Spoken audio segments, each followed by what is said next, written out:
Welcome to Wife Cheating Story. I hope you have an enjoyable and relaxing time listening. Let's get started. Chapter 11. Lost Jennifer Morris thought a lot during the almost 30-minute drive home from the hospital on Monday night. She wanted to share her mixed feelings and thoughts with someone, anyone, as her mind was buzzing with confusion. For a moment, she considered calling Richard, even though she had told him not to reach out to her again. She felt guilty about her choices and worried about what would happen when Bob, or Tommy as he was now known, found out. The idea of Bob learning the truth was something she never wanted to face, especially since the situation had started as a small mistake. She feared that someday he would remember, and then what would happen? Richard made her feel frustrated. Everything that had happened felt silly. He should not have agreed to rekindle things, and she should have never brought it up. She was turning 40 next year, married for 20 years. It didn't seem like everything could fall apart now. Was this what she had hoped for when she tried to win over the charming but complicated Robert Morris 2 decades ago? Did she choose to be with a man who was 15 years older because of a plan or a moment of desperation? He had brought her security, and she felt she should be thankful for that. When they met, he seemed like a confirmed bachelor. Many other women at the factory where they worked were interested in him, but he had always been distant until Jennifer made her feelings clear. But how long would their commitment really last? At that time, Bob had a small mortgage on a nearly paid-off home. He worked as a maintenance engineer at the company where Jennifer had started just a few months before, after finishing secretarial school. He often came into the office. Bob was quiet and polite, rarely starting conversations, only speaking when someone spoke to him. When he was not in his work clothes, he always dressed well and sometimes joined in social events. The company planned many activities throughout the year to keep things lively. In summer, they had picnics in local parks and trips to the beach. In winter, they arranged seasonal shows and dinner dances. Bob often took part in these events, though he didn't seem very eager. The factory mainly focused on assembling small parts and had a workforce that was mostly women, some married, others single or divorced. That meant the few available single men were quite desirable, and the organizing committee often used pressure to encourage everyone to mingle. Some of the ways they interacted might have been similar. As Jennifer drove home, she thought about how she had won Bob over in the early days of their relationship. They had married and built a happy family together. She recognized she had made a few mistakes, but she hoped there was still a chance for forgiveness. Jennifer truly loved Bob. She reminded herself that she was just going through a tough time as she approached 40, feeling older while her children were growing up and becoming independent. Even though Bob was much older, he didn't seem to feel it. He was in great shape, and she found him attractive. Her feelings for him were strong. He was a kind and thoughtful partner, better than anyone she had known. Jennifer couldn't understand why she had acted foolishly and felt insecure. However, she decided that part of her life was behind her. She promised to never let herself feel that way again. The best way to prevent it was to be completely honest with Bob and always stay true to herself. When she got home that evening, the kids were already asleep, getting ready for school the next day. She thanked her good friend Emma, hugging her tightly, trying to ease her guilt without breaking down completely. "Tell me, Jen, what's going on? JJ is really worried and you seem upset," Emma said, gently rubbing Jennifer's back. "JJ is worried?" Jennifer held back her tears. "She doesn't know the whole story. Are you and Bob?" "No," Jennifer replied quickly, then softened as she let go of Emma. "No, not that. Bob is in the hospital in Chesterfield." "No," Emma gasped. "How is he?" "He's doing better now and has been for a couple of days," Jennifer explained. "I hope he will come home in a few days." "Has he been there all week?" Emma asked. "Yes." Jennifer had been thinking about what to say during the drive home. "Bob went to the hospital in Chesterfield after a serious situation on Sunday. He got hurt and was in bad shape." Emma was shocked. "No! Is he going to be okay?" "Yes, he will be okay. He started getting better a few days ago," Jennifer said with a smile. "The doctors kept him monitored after the treatment. He has some bruises and needs to stay away from bright lights for now." "Thank goodness he's fine." "But, what do you mean, Jen, but—" "Well, Bob took a hit to the head and—" Jennifer paused for a moment. He's lost his memory, Em. He doesn't remember me or the kids, or anything from his early 20s. What? Emma was trying to understand this. Wait, you said he was some kind of hero. Yes, he stopped a serious crime while trying to help a young girl. I met the mother. Her daughter is a bit older than JJ, but she seems... Hold on, Jen. Let's get this clear. He stops a crime, gets hurt, and loses everything. Is he? Okay? No, he's walking and talking. He can think clearly, but he has lost most of his memories. So, will he get them back sometime? Emma sat on a kitchen stool. Bob thinks his doctor, Phoebe, says maybe. Jennifer filled the kettle for tea. Phoebe? Emma asked, raising her eyebrows. Yeah. Jennifer laughed for the first time since leaving the hospital. Bob is different, Em. Very different. How? He seems younger, more talkative, and much more lively. Jennifer looked Emma in the eye. Funny and, oh, gosh. He's very charming. More than he has been in a long while. I've always thought he was charming, Jen, especially since he took up running and got fit. So, you've thought he was charming this whole time and didn't try anything? Emma shook her head. I've got my hands full with Rich. Besides, you're my best friend, Jen. I couldn't do that to you. No? Jennifer said softly, adding, Of course not. Emma nodded. So, when will your charming friend be able to come home? Tomorrow is unlikely. More like Wednesday or Thursday, he thinks. But I'm going in early in the morning to see if I can catch the doctor and find out more. His nurse said I can visit Bob any time during the day. They have set visiting hours but relaxed them for family. I may just have to go grab a coffee when they need to do anything for him. After they had their tea, Emma couldn't wait to get home and reassure her husband Richard that his best friend, whom he had been worried about for over a week, was safe and coming home soon. Tommy Barlow was thinking about what he would do with the new challenges in his life. He had a dream again, the most recent one he remembered when he woke up. He felt sure that he had been rolling down a hill in the dark. Then he found himself in a cemetery, surrounded by headstones and statues. He sometimes saw bright lights in his mind.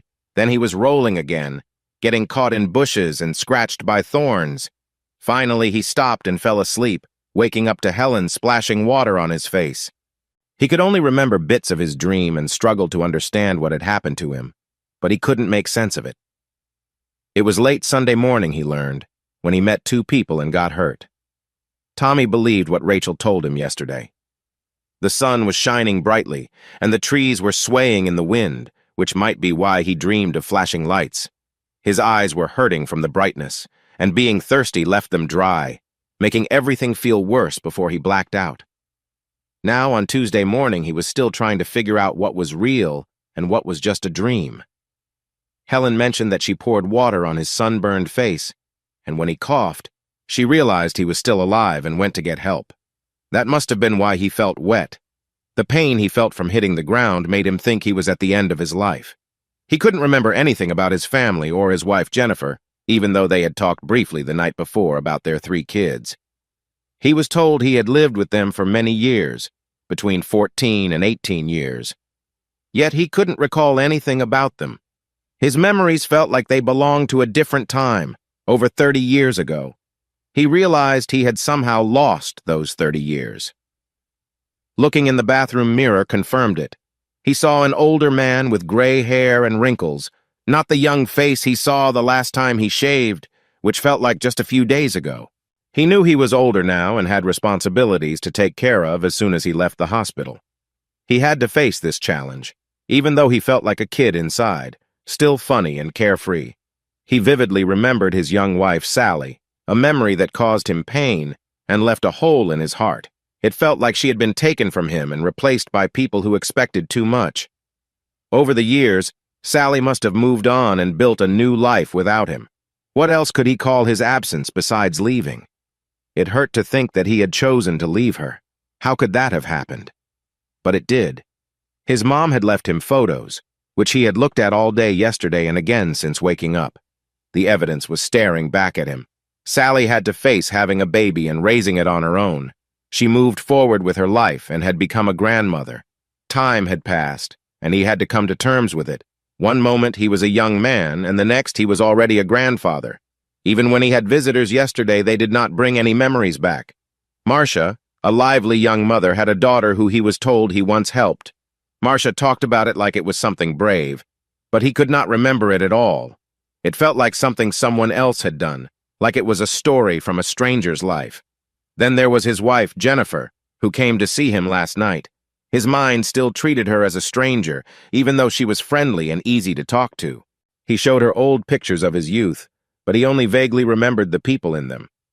Even his mother struggled to recognize some faces and kept changing her mind, which confused him. The photos he liked best were of the mature Sally. They showed how she changed from a pretty teenager into a lovely woman, enjoying the warm sunshine of Melbourne, Australia. There were also pictures of his eldest son, someone he only learned about recently. He wondered if Bob knew about him but never shared it with the family. Tommy saw that Brett Barlow had grown into a handsome young man, with his own business, a wife, and 2 children. My grandchildren, thought Tommy, feeling a tightness in his throat. It was almost too much to process. These were all new images that didn't spark any memories for him. "Hello, Mr. Barlow. How are you this morning?" A woman's voice broke his thoughts. He looked up to see Dr. Phoebe Holland, his doctor, who he had met just yesterday.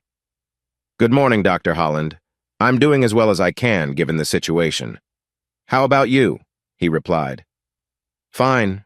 Thank you for asking," she said, pulling out his medical chart from the edge of the bed to check on his treatment.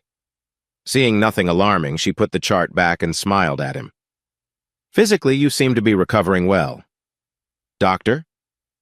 "Harding tells me he is happy with your progress and that you should be able to leave the hospital in the next few days." "That would be great, Doc. But I'm not sure if I want to go home with my wife." "It will feel strange at first, Mr. Barlow. I understand why you might hesitate. It will be a challenge. Right now, you don't recognize her and won't know her well by the time you return home. But I believe it will be best for you in the long run. You need to be at home, with your family and familiar things. Any of those objects might remind your brain of something important. It's like a motor just waiting for a spark. I'll trust you on that, Doc. But I doubt I have much of a brain to rely on. I didn't do well in school and never had much ambition beyond taking care of my family." "Those are very honorable goals, Mr. Barlow," Phoebe said. "For many, doing that well is enough for a happy life." "I don't feel very honorable, Doc, just a bit foolish. I feel like I've lost 32 years, he said, snapping his fingers. "Just like that, poof." He laughed at that. He was glad she found it funny, too. Ever since he had woken up, despite his loss, he was surrounded by caring women who seemed to want the best for him. Why hadn't this happened when he was younger and more capable? Back then, he had Sally, and when he was with her, he focused on no one else. "Maybe," Dr. Phoebe suggested, "you should think of your situation as having misplaced those memories instead of losing them. One day, everything might come back together." That's one way to look at it," Tommy said, smiling back at her. "Maybe these memories are just hiding behind something?" "Yes, that's a good way to think about it. Some of your clearer memories might be covering up those hidden ones that just need a bit of help to come back." "Does that mean we should try medicine or hypnosis or something like that?" "We have many options, Mr. Barlow, but I think time may be the best remedy for you. Just return to your family, keep things calm and relaxed, and focus on living your life. If your memory is going to return, it will. If it doesn't, then you and your family will adapt to the new situation, just like you would after a serious event. It is likely that something small will remind you of a memory or two. That could lead to something more. If not, well, you still have your whole life ahead to enjoy. You will create new memories, and in the end, that might be enough." "Okay, Doctor, you've made your point. I was already leaning toward moving back in with my wife, even with my worries.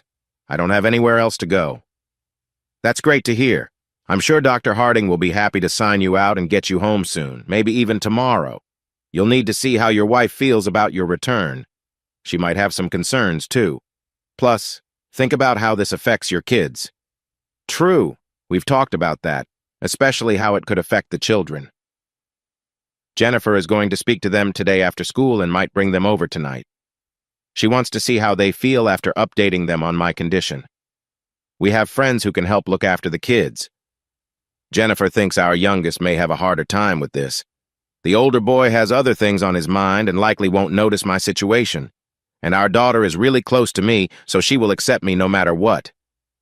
That sounds promising, Dr. Phoebe smiled. It looks like you and your wife have a plan.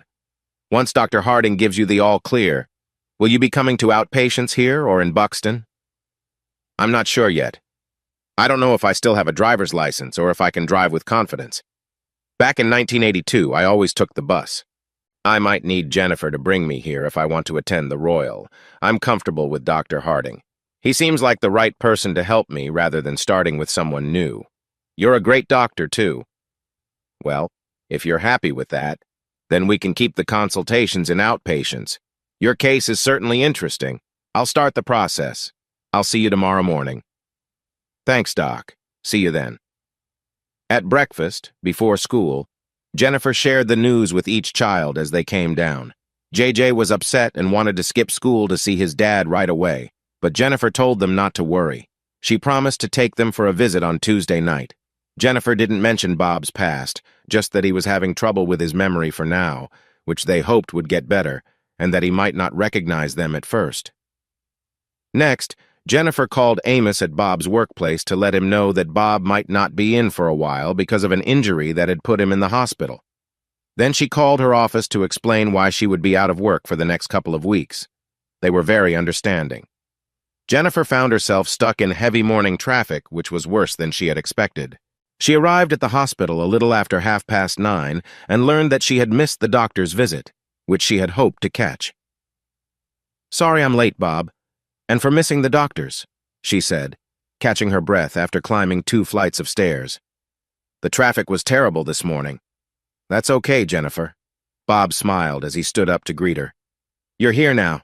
You didn't miss much, except, if my blood levels are good today and tomorrow morning I could go home as soon as tomorrow." "Oh, that's wonderful," she said, giving him a hug.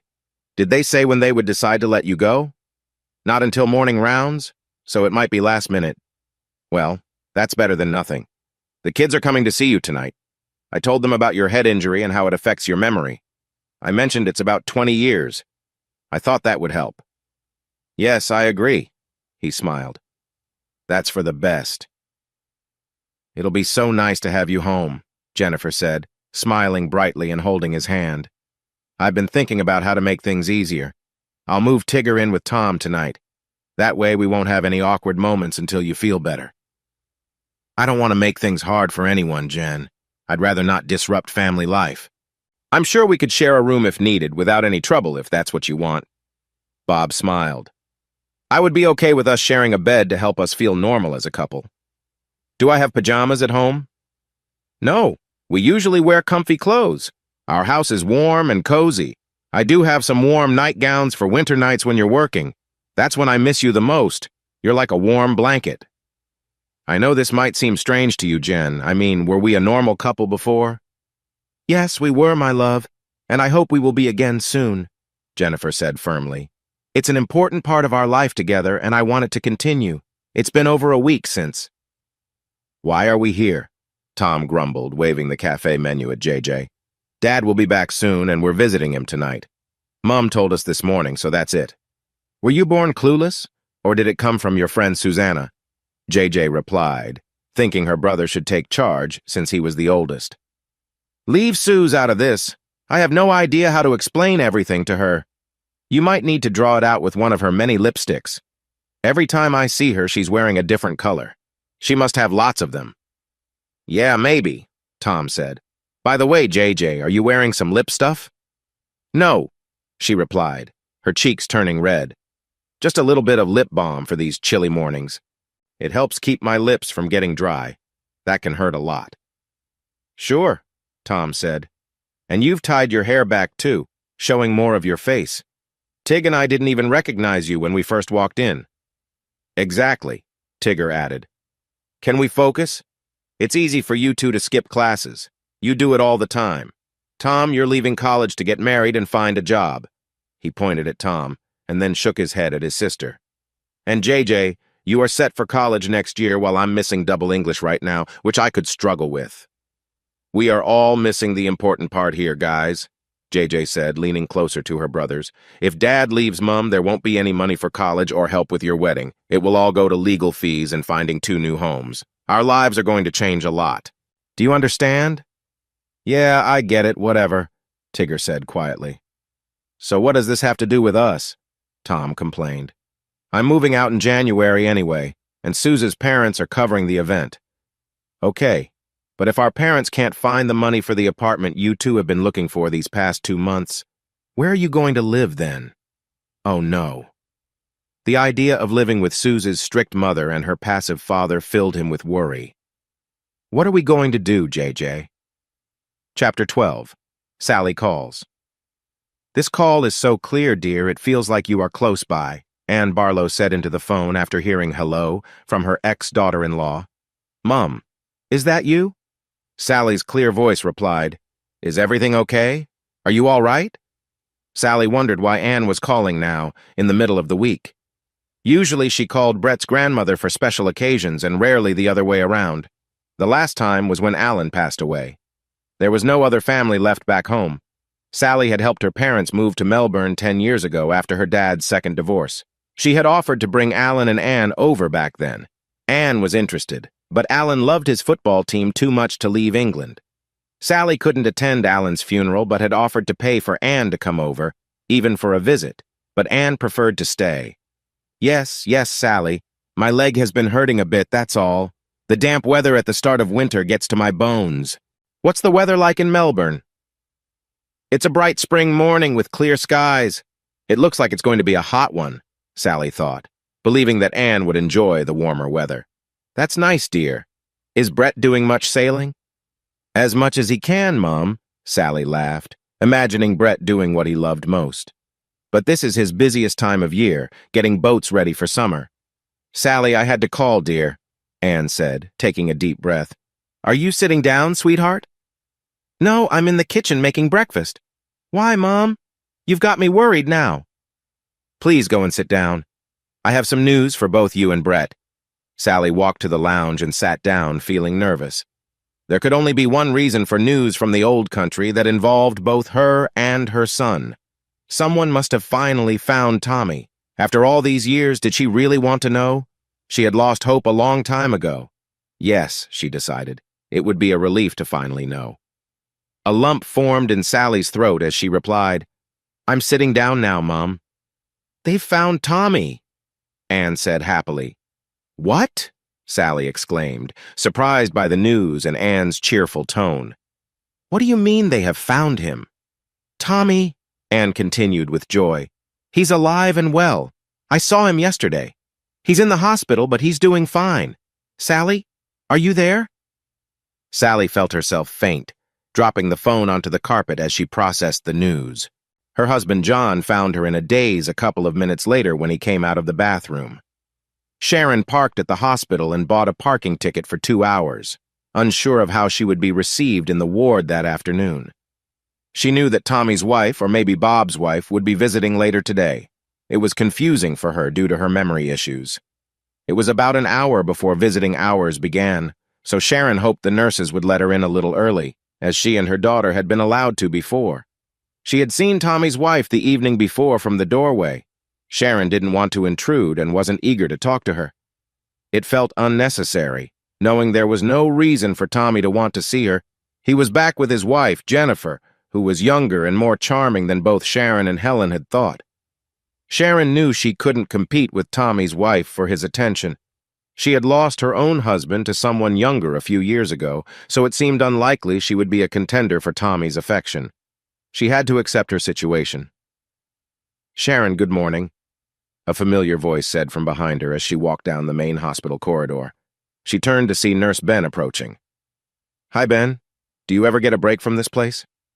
Not really, Sharon. Someone has to pay the bills. My younger brother is out of work again. Oh, I understand.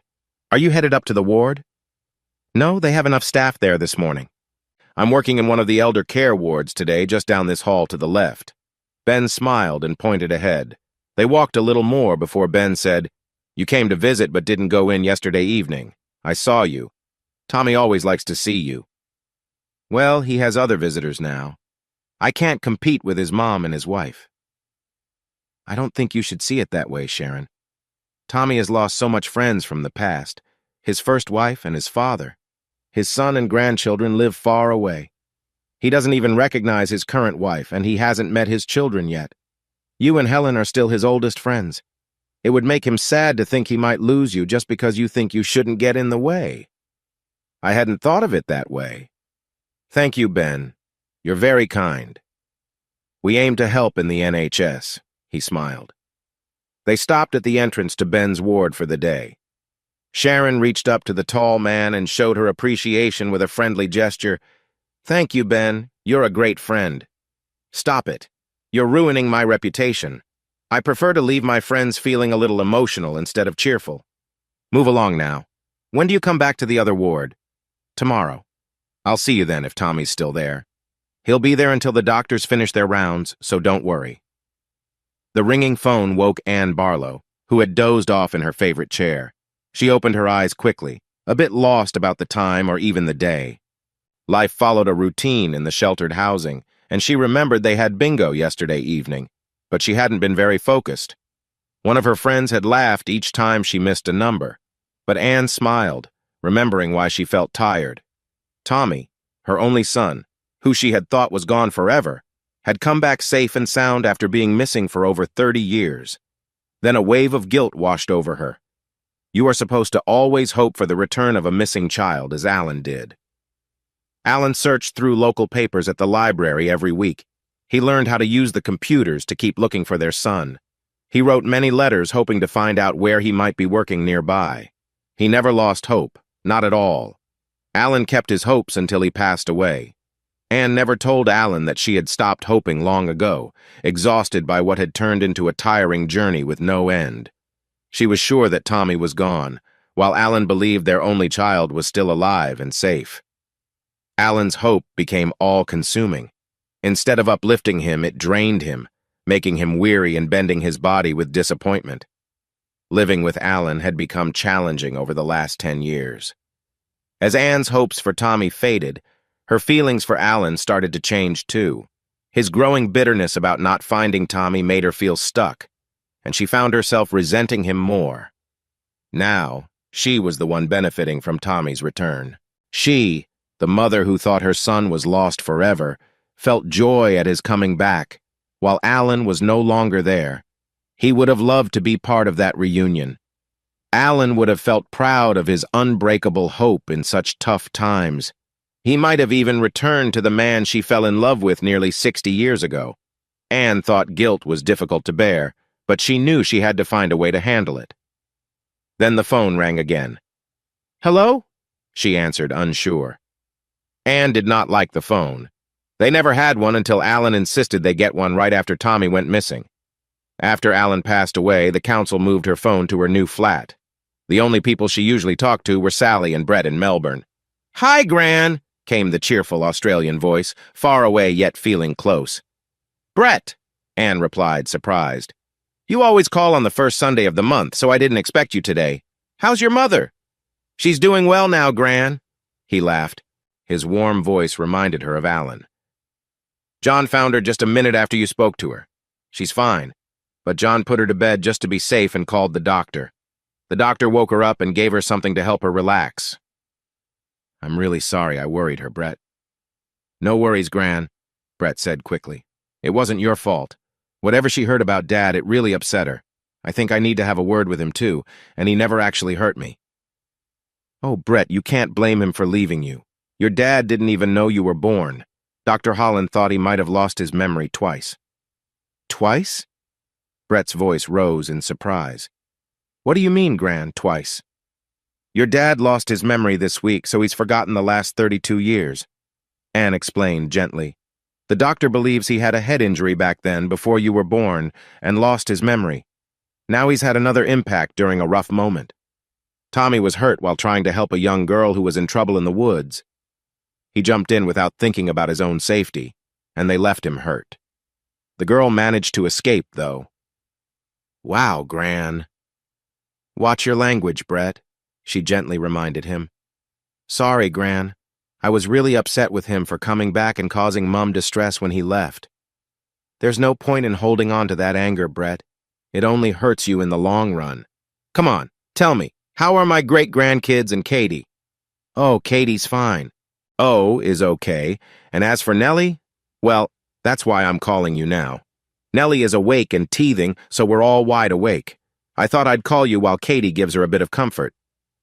Well, give her a gentle hug from me. Then you get to bed when you can, and pass on my love to everyone. Do you want me to say anything to your dad when I see him? When are you seeing him again, Gran? This afternoon. My friend Ralph is giving me a lift, coming in about, an hour or so. You probably don't remember Ralph, but I used to babysit his son Mikey, and you were with me sometimes. Can't say I do, Gran. Is Dad far away? Not far. Your dad's about a 40-minute drive away. Okay. No message from me, Gran, right now, but I would like to come over and see him when I can. I'll speak to Mum about it first. Isn't this your busiest time of the year, Brett, dear? Yeah, but this is too important to let it pass. The guys will help out, I'm sure. I'll talk to Mum first, and then hopefully I'll come to see him and you again, Gran. Oh, that would be lovely, Brett. Sharon knew that Tommy's wife was already there, even though she had come early before visiting hours. She couldn't see her. She noticed a coat and bag on the chair next to Tommy's bed. It was too late to turn away now, as Tommy had seen her and waved with a big smile. Hey there, Sharon, come on in, Tommy called from the bed, turning to sit up. I missed you yesterday. Where were you? Sharon forced a smile as she entered the room, feeling happier seeing that she and Tommy were alone for now. I did come up, but I saw you had visitors and thought you wouldn't want to see me, so I decided not to come in. Don't be silly. Of course I'd want to see you. You and Helen are my oldest friends, he said as he gave her a friendly hug. I've heard that before. She smiled, surprised at how good she felt around Tommy. You men have short memories. Ha, that's a good one. Let me assure you, Sharon, I'll never forget you. You were there when I needed help, and I don't want either of you or Helen to disappear on me. Especially since that seems to be my favorite trick. They both laughed at that. Well, what did you bring for me? He asked. You're like a big kid. Why do you think I've brought you something? Ever since I woke up, you've brought me something each visit, and this is a big clue. You have a bag in your hand. Oh, you're clever, Sharon said playfully. You should be careful. Well, I might have brought some knitting just in case you were asleep, she said with a grin. I can't picture you as a knitter, Sharon. You seem too fancy for that. How cheeky, she laughed. Okay, then. If you're knitting, what are you making for me? You always think it's about you. Yeah, I know it's not my best quality, he said with a sigh. It's a puzzle book if you really want to know, with quizzes, word searches, and crosswords, she said, as she took the thick paperback and a pack of pencils from the bag and handed it to him. And why, he smiled, would I want puzzles? Because your life is a big puzzle right now, and working on different challenges might help you find some answers. A hum from the door interrupted their fun chat, and they both turned to see Jennifer standing there. She continued, Are you going to introduce me to your friend, Bob? Of course, Jen.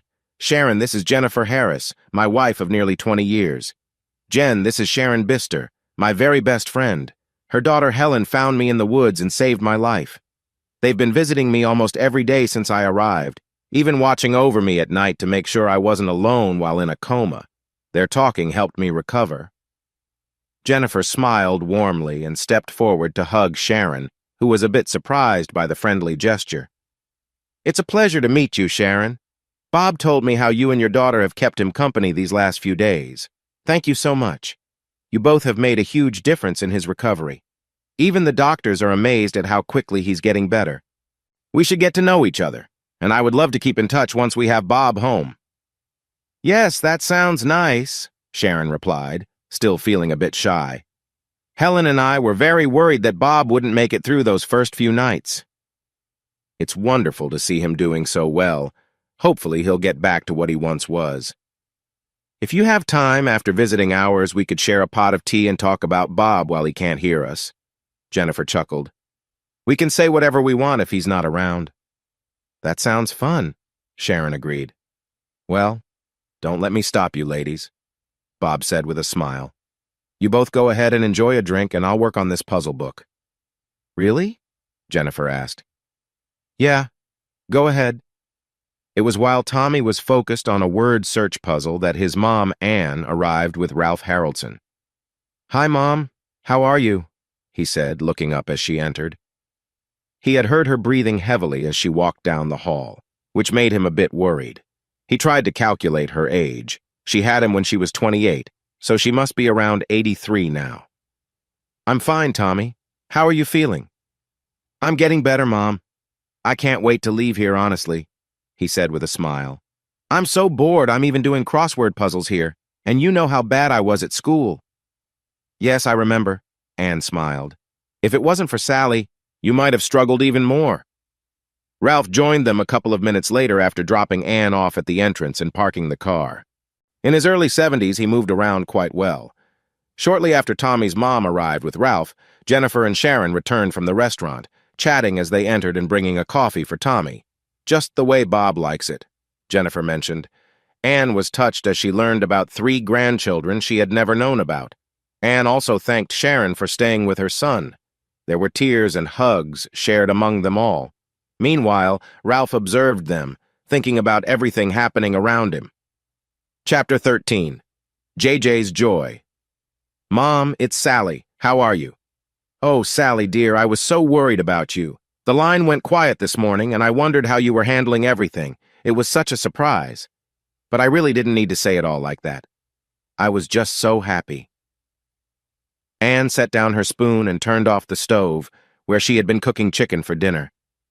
Yeah, I'm sorry, Mom. It was such a shock that I felt faint. I feel silly about it now. I was expecting bad news when you hinted about something affecting both Brett and me, but not this. John found me resting on the couch when I needed a break. I was so overwhelmed. The doctor came and gave me a pill to help me relax, she added. So how are you now, dear? Anne asked. You sound much happier. Yeah, I'm feeling better now that I've had some time to think. Do you know why he left me and Brett, Mom? Not really, Sally. The last thing he remembers is going to the store for milk. Next thing he knows, he woke up in the hospital a few days ago, hooked up to all these machines.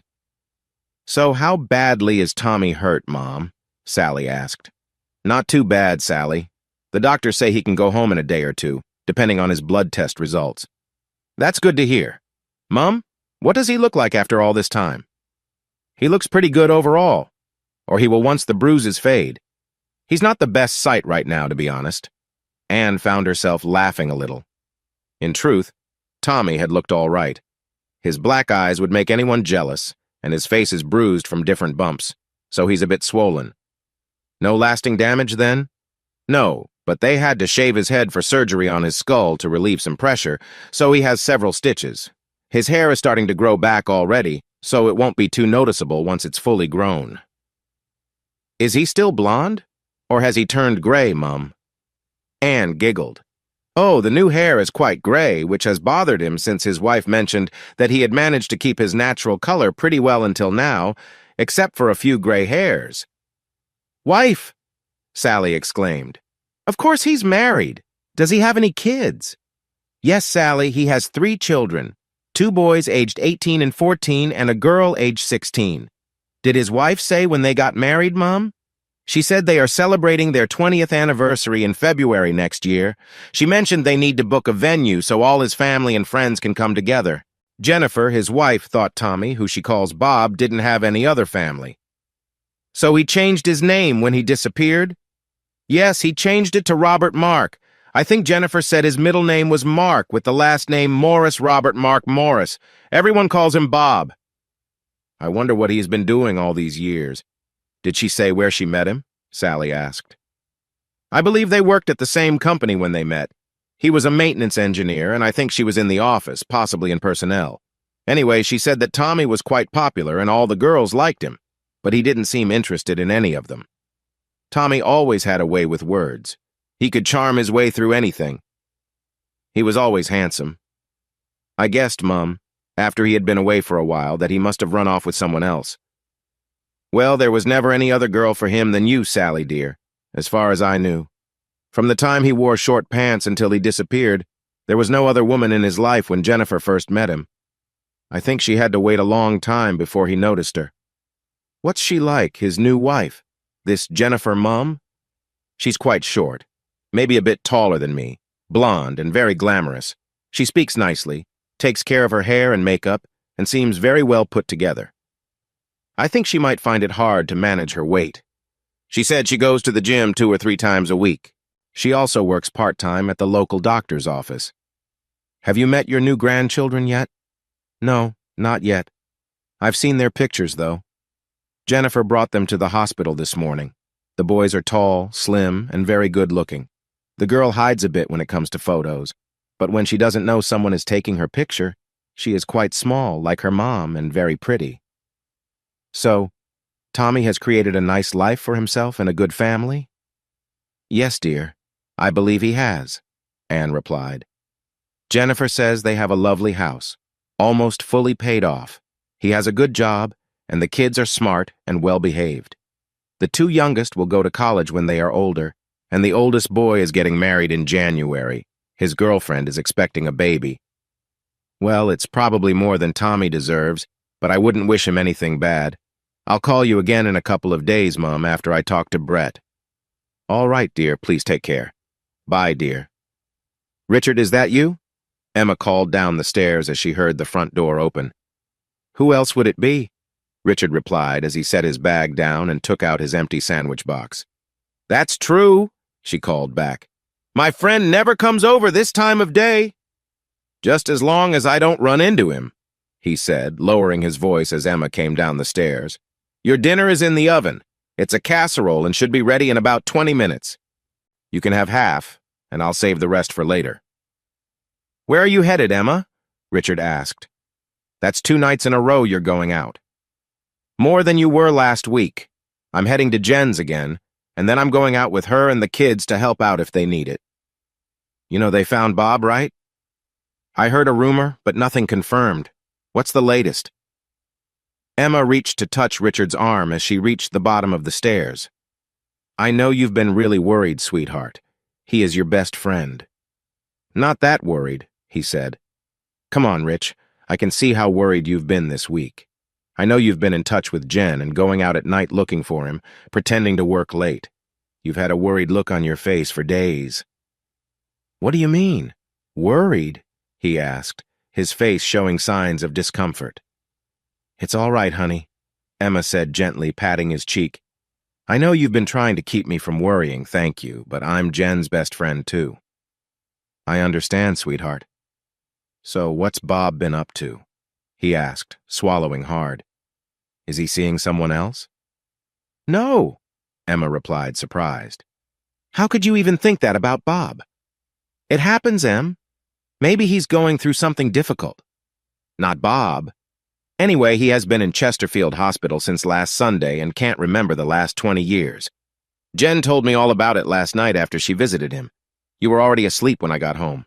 I didn't get a chance to talk to you this morning before you left for work. So he can't remember anything from the last 20 years. Us, his best friend, his children. Nothing. He can't even remember Jen. But she thinks that when he gets home, being around familiar things might help bring back some memories. That's tough for everyone. When can I see him? I'll find out tonight. Thanks, Em, for helping out tonight. I want Bob to see the kids, but I'm worried about how they'll feel when he doesn't recognize them. It's strange talking to a man you've loved for over 20 years when he looks at you like you are a stranger and seems unsure of how to act. Even his expressions seem different. He looks more relaxed than usual, almost as if he doesn't have any worries. You know how much he used to stress about everything. I know. Rich keeps saying Bob worries about money, not because he cares about wealth itself, but because he wants to make sure JJ and Tig have what they need for university, especially since Tom wants to leave college to support the baby on the way. He's concerned that Tom might not get the education he needs to have a stable job to support a family. We have plenty of savings, Em. We can help Tom with either work or college, even if it means I take on more hours at the surgery. And thank you for taking JJ in your car. That takes a weight off my mind. Jen, I'm happy to help. Have you told the kids about their dad's memory loss? Yes, but I'm not sure JJ really believes me. She's been a bit distant lately, which is why I was hoping you could take her with you. She seems to like your company more these days. Of course, I'd be glad to have JJ in the car with me. She's really fun to be around, and we have a good time together.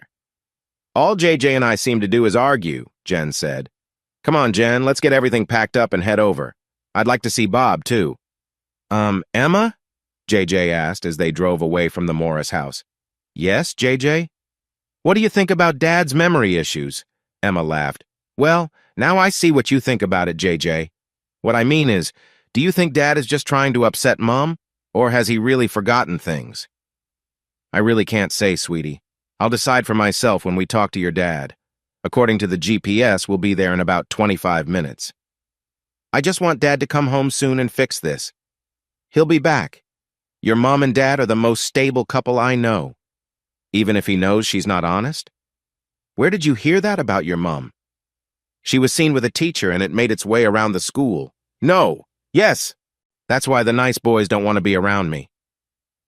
I'm so sorry, JJ. I didn't know that. I think Dad found out and was hurt, but someone helped him.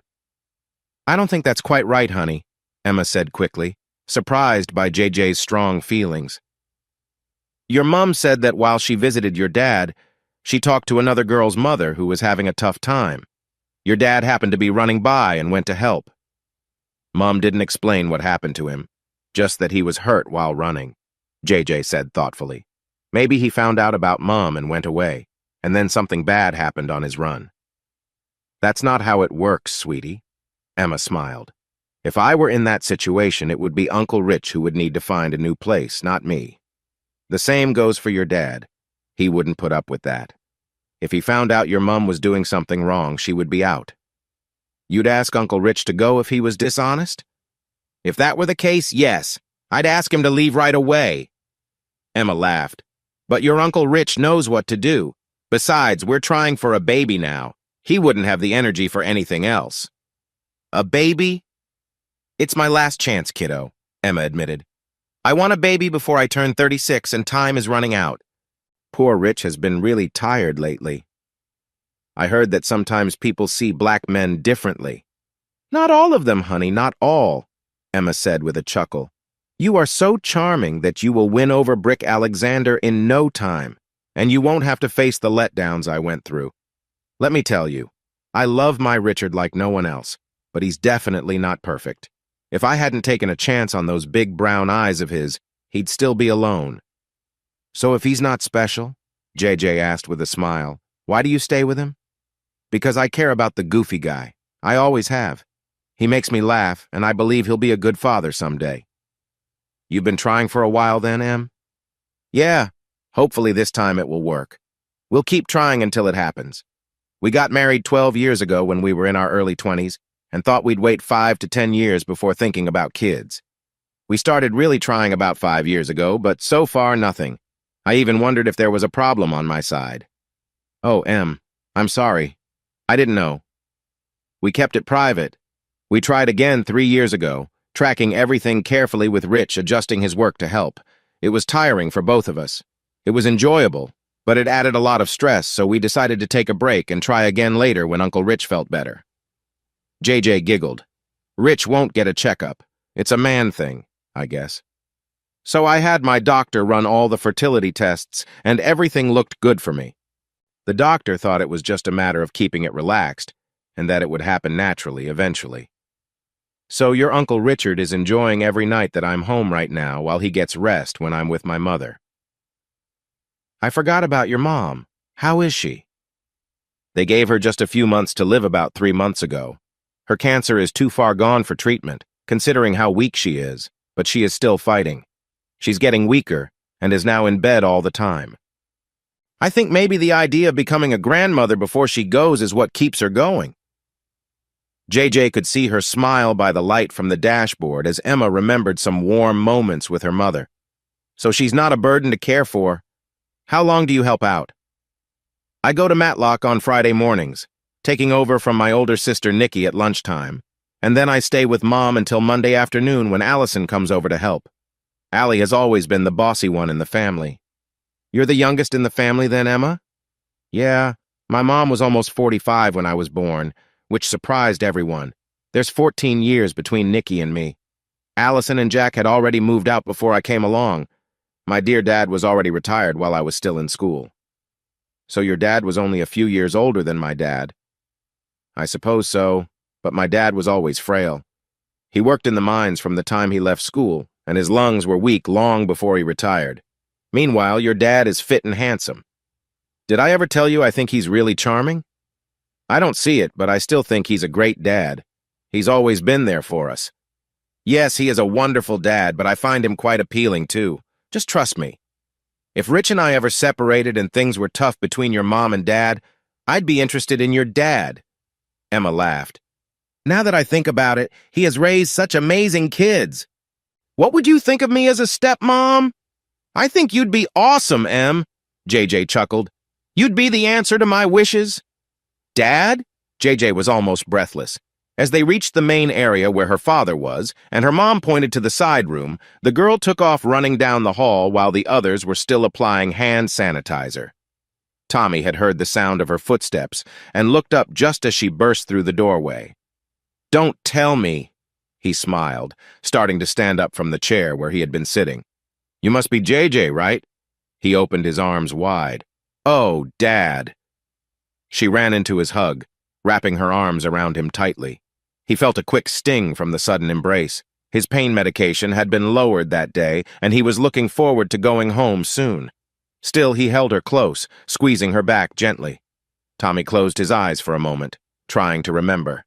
He must have held this wonderful girl many times over the past 16 years, but his mind felt foggy. Tears filled his eyes, and as he opened them, one rolled down his cheek. JJ cried softly into his chest. Looking up, he saw Jennifer at the doorway, followed by two tall teenage boys and a short blonde woman in her 30s. He recognized the boys and expected their visit, but the blonde was new to him. He nodded to Jennifer, who smiled back. Hi, Bob. I see you've met JJ, Jennifer said, placing a hand on Tommy's shoulder while he held his daughter. This young man, she pointed to the eldest, is Tom, and this is George, whom we call Tigger because he was very bouncy and clumsy as a child. Lastly, this is Emma, my best friend. She's married to Richard, your good friend. Hi, everyone, Bob grinned, wiping away his tears. Welcome to my little world. I'm sorry I don't recognize you all right now. The doctor says that's normal for me. I hope that as we spend time together, things will start to come back. Tom extended his hand first, and Bob let go of JJ's back to shake it firmly, despite the ache in his fingers. It's great to see you again, Dad. You look a bit worn out. Those guys really gave you a hard time, right? Yeah, but you should see the other side, Bob chuckled. Actually, I don't think I even touched them. Hannah's mom said that when she was running away, she looked back and saw them on top of me. She's just a kid and didn't fully understand. She was just happy to escape and thought I would be okay. Tigger smiled and reached out his hand. Hi, Pops. You look different without your hair. I don't think I look that different. I used to keep my hair short when I was your age. It was trendy back then. I even dyed it light blonde a couple of times. That didn't suit me, he laughed, wincing a little from his sore ribs. Sorry, JJ, he said softly to the girl. You need to let me go. I need to sit down. JJ let go, tears in her eyes. Bob held her shoulders gently and pulled her in closer. You are very pretty, JJ. I am so proud to be your dad. He turned to the other kids. Come on, pull up some chairs or sit on the edge of the bed and tell me about yourselves, what you like, what you do in school, and your dreams for the future. The children exchanged glances. As usual, Tigger was the first to jump up onto the bed. I like scouting, camping, and walking on the hills. I used to love when you came with us, but you've been too busy lately, especially since you started jogging more. I'm sorry, Tigger, Bob replied. Once I'm feeling better, I promise we'll go walking again. Not sure about camping until spring, though. I've never liked the cold much. We know, Dad, JJ said, laughing through her tears. You never liked the cold. Remember that time you tried to start a fire and the wood was so wet it filled the tent with smoke? Bob chuckled. I don't remember that, but I can picture it. I used to go camping with the scouts when I was young, but I didn't keep it up after school. Jennifer added that Bob didn't actually take them camping until Tom joined the Cubs around 10 years ago. After that, he really got involved, even becoming a parent governor at their junior school and going on trips with the students for about 7 or 8 years. Then you were on the PTA, Mum, so both sides were covered, right? JJ said. Tom jumped in. You shouldn't have given up the governorship, Dad. You were the best. You seemed to enjoy it a lot, and your enthusiasm inspired us. I guess every job has its time, Bob reflected. Maybe I felt I had done enough over the years. How long was I doing that? You started helping out on open days and trips as soon as Tom started at junior school, Jennifer reminded him. You were asked to be a parent governor the next year, and you ran in the election. Then when Tom started secondary school, many other parents encouraged you to be a governor there as well. You ran in that election too. You stayed until you stepped down the year before last. You also continued at the primary school for a year after Tig moved on. I must have liked it then, Bob said with a smile. You did, Emma replied. I remember how excited you got when talking about working with the children. Rich always said you told him countless stories about the kids and the helpers during those trips. Where's Richard tonight? Bob asked. He's at home, Emma said. I didn't get to tell him I was coming here until he just got in. He has an early start tomorrow. His job seems to take him further away now. He works outside on patios and driveways, so he needs to take on as much work as he can while the weather is good. Well, I hope to meet him and catch up when I return to Buxton. Any idea when that will be? Emma asked. Hopefully tomorrow. Chapter 14. Bob Goes Home. Wednesday morning was very busy on the ward rounds, making it take longer for the doctors to see all the patients. Bob waited nervously for their arrival, feeling ready to leave after 10 days. The wound in his chest, where the lung drain had been the previous week, was healing well, and the dressing was changed again that morning. His ribs were also healing nicely. So according to Nurse Ben, Bob was ready to go. He was just waiting for the official release from his doctors. Jennifer arrived before the doctors. Did you sleep well, Jen? He asked with a friendly smile. Yes, very well, she answered with a smile back. What about you? Have they released you into my care yet? Sort of. Yes, I slept okay. I was really tired after you all left. He smiled. But no, I'm still waiting for the doctors to come by. Ben thinks the test results look good, so I'm hopeful. When the doctors finally arrived, Dr. Harding and Dr. Holland greeted everyone, and Bob received the release he had been waiting for. He needed to schedule several appointments for bandage changes on his ribs and to remove stitches from his head and arm, plus weekly sessions with Dr. Phoebe while his memory returned. He was told not to do much exercise for at least a couple of weeks, but gentle walks were fine. He wouldn't be able to drive until he had another assessment in a couple of weeks. Tommy could have received treatment closer to home, but after talking briefly with Jennifer, who would drive, he decided to return to Chesterfield Royal. He received a warm send-off, as Tommy had become well-liked during his stay. He was pushed around the hospital in a wheelchair, wearing comfortable clothes that Jennifer had brought. Ben was first to shake his hand and added his phone number to Bob's phone, which JJ had charged the night before. In the lobby, more friends gathered to say goodbye. Sharon and Helen Bister were there, having supported him throughout his recovery. Tommy's mom, Anne, arrived with Ralph, along with Marcia Knight and her daughter Hannah, who wanted to meet her hero. Hannah was the first to react. When she saw Tommy in the wheelchair, tears filled her eyes at the sight of his bruises and a bandaged arm. "Oh no," she said, wrapping her arms around him gently. "I didn't know you were hurt like this." When she saw the stitches on his head, she almost cried, and her mother Marcia stepped in to comfort her.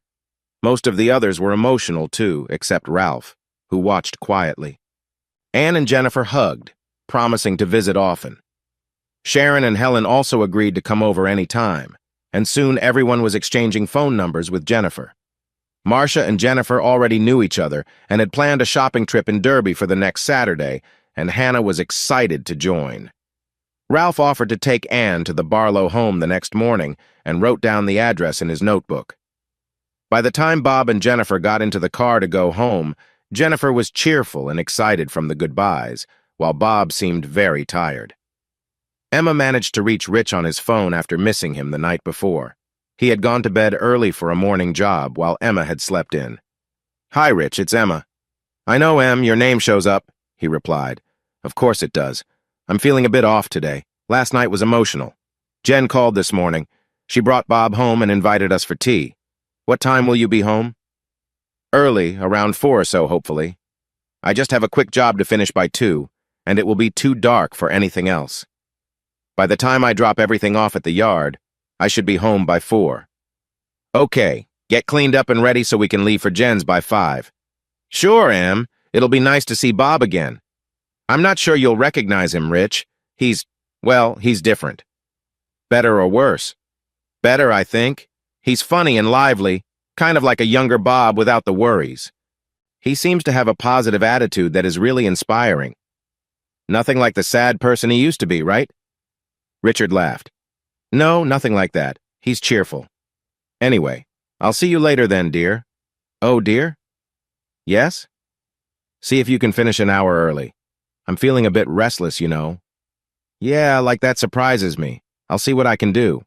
Don't hang up, Jen, please." "I told you never to call me again, Richard." "I know, but it would be awkward if I didn't call to ask about my best friend Bob, especially since I just heard you brought him home." "I suppose so," Jennifer replied reluctantly.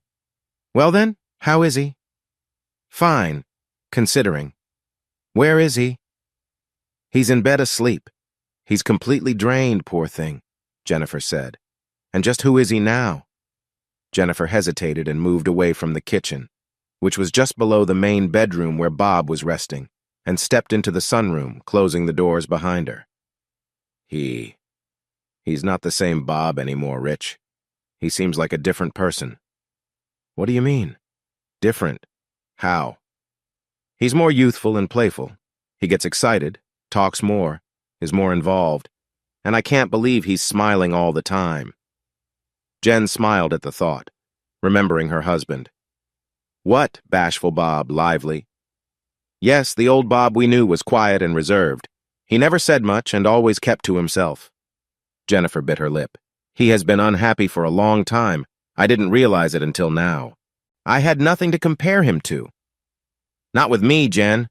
I was his best friend, someone he could talk to," Rich said.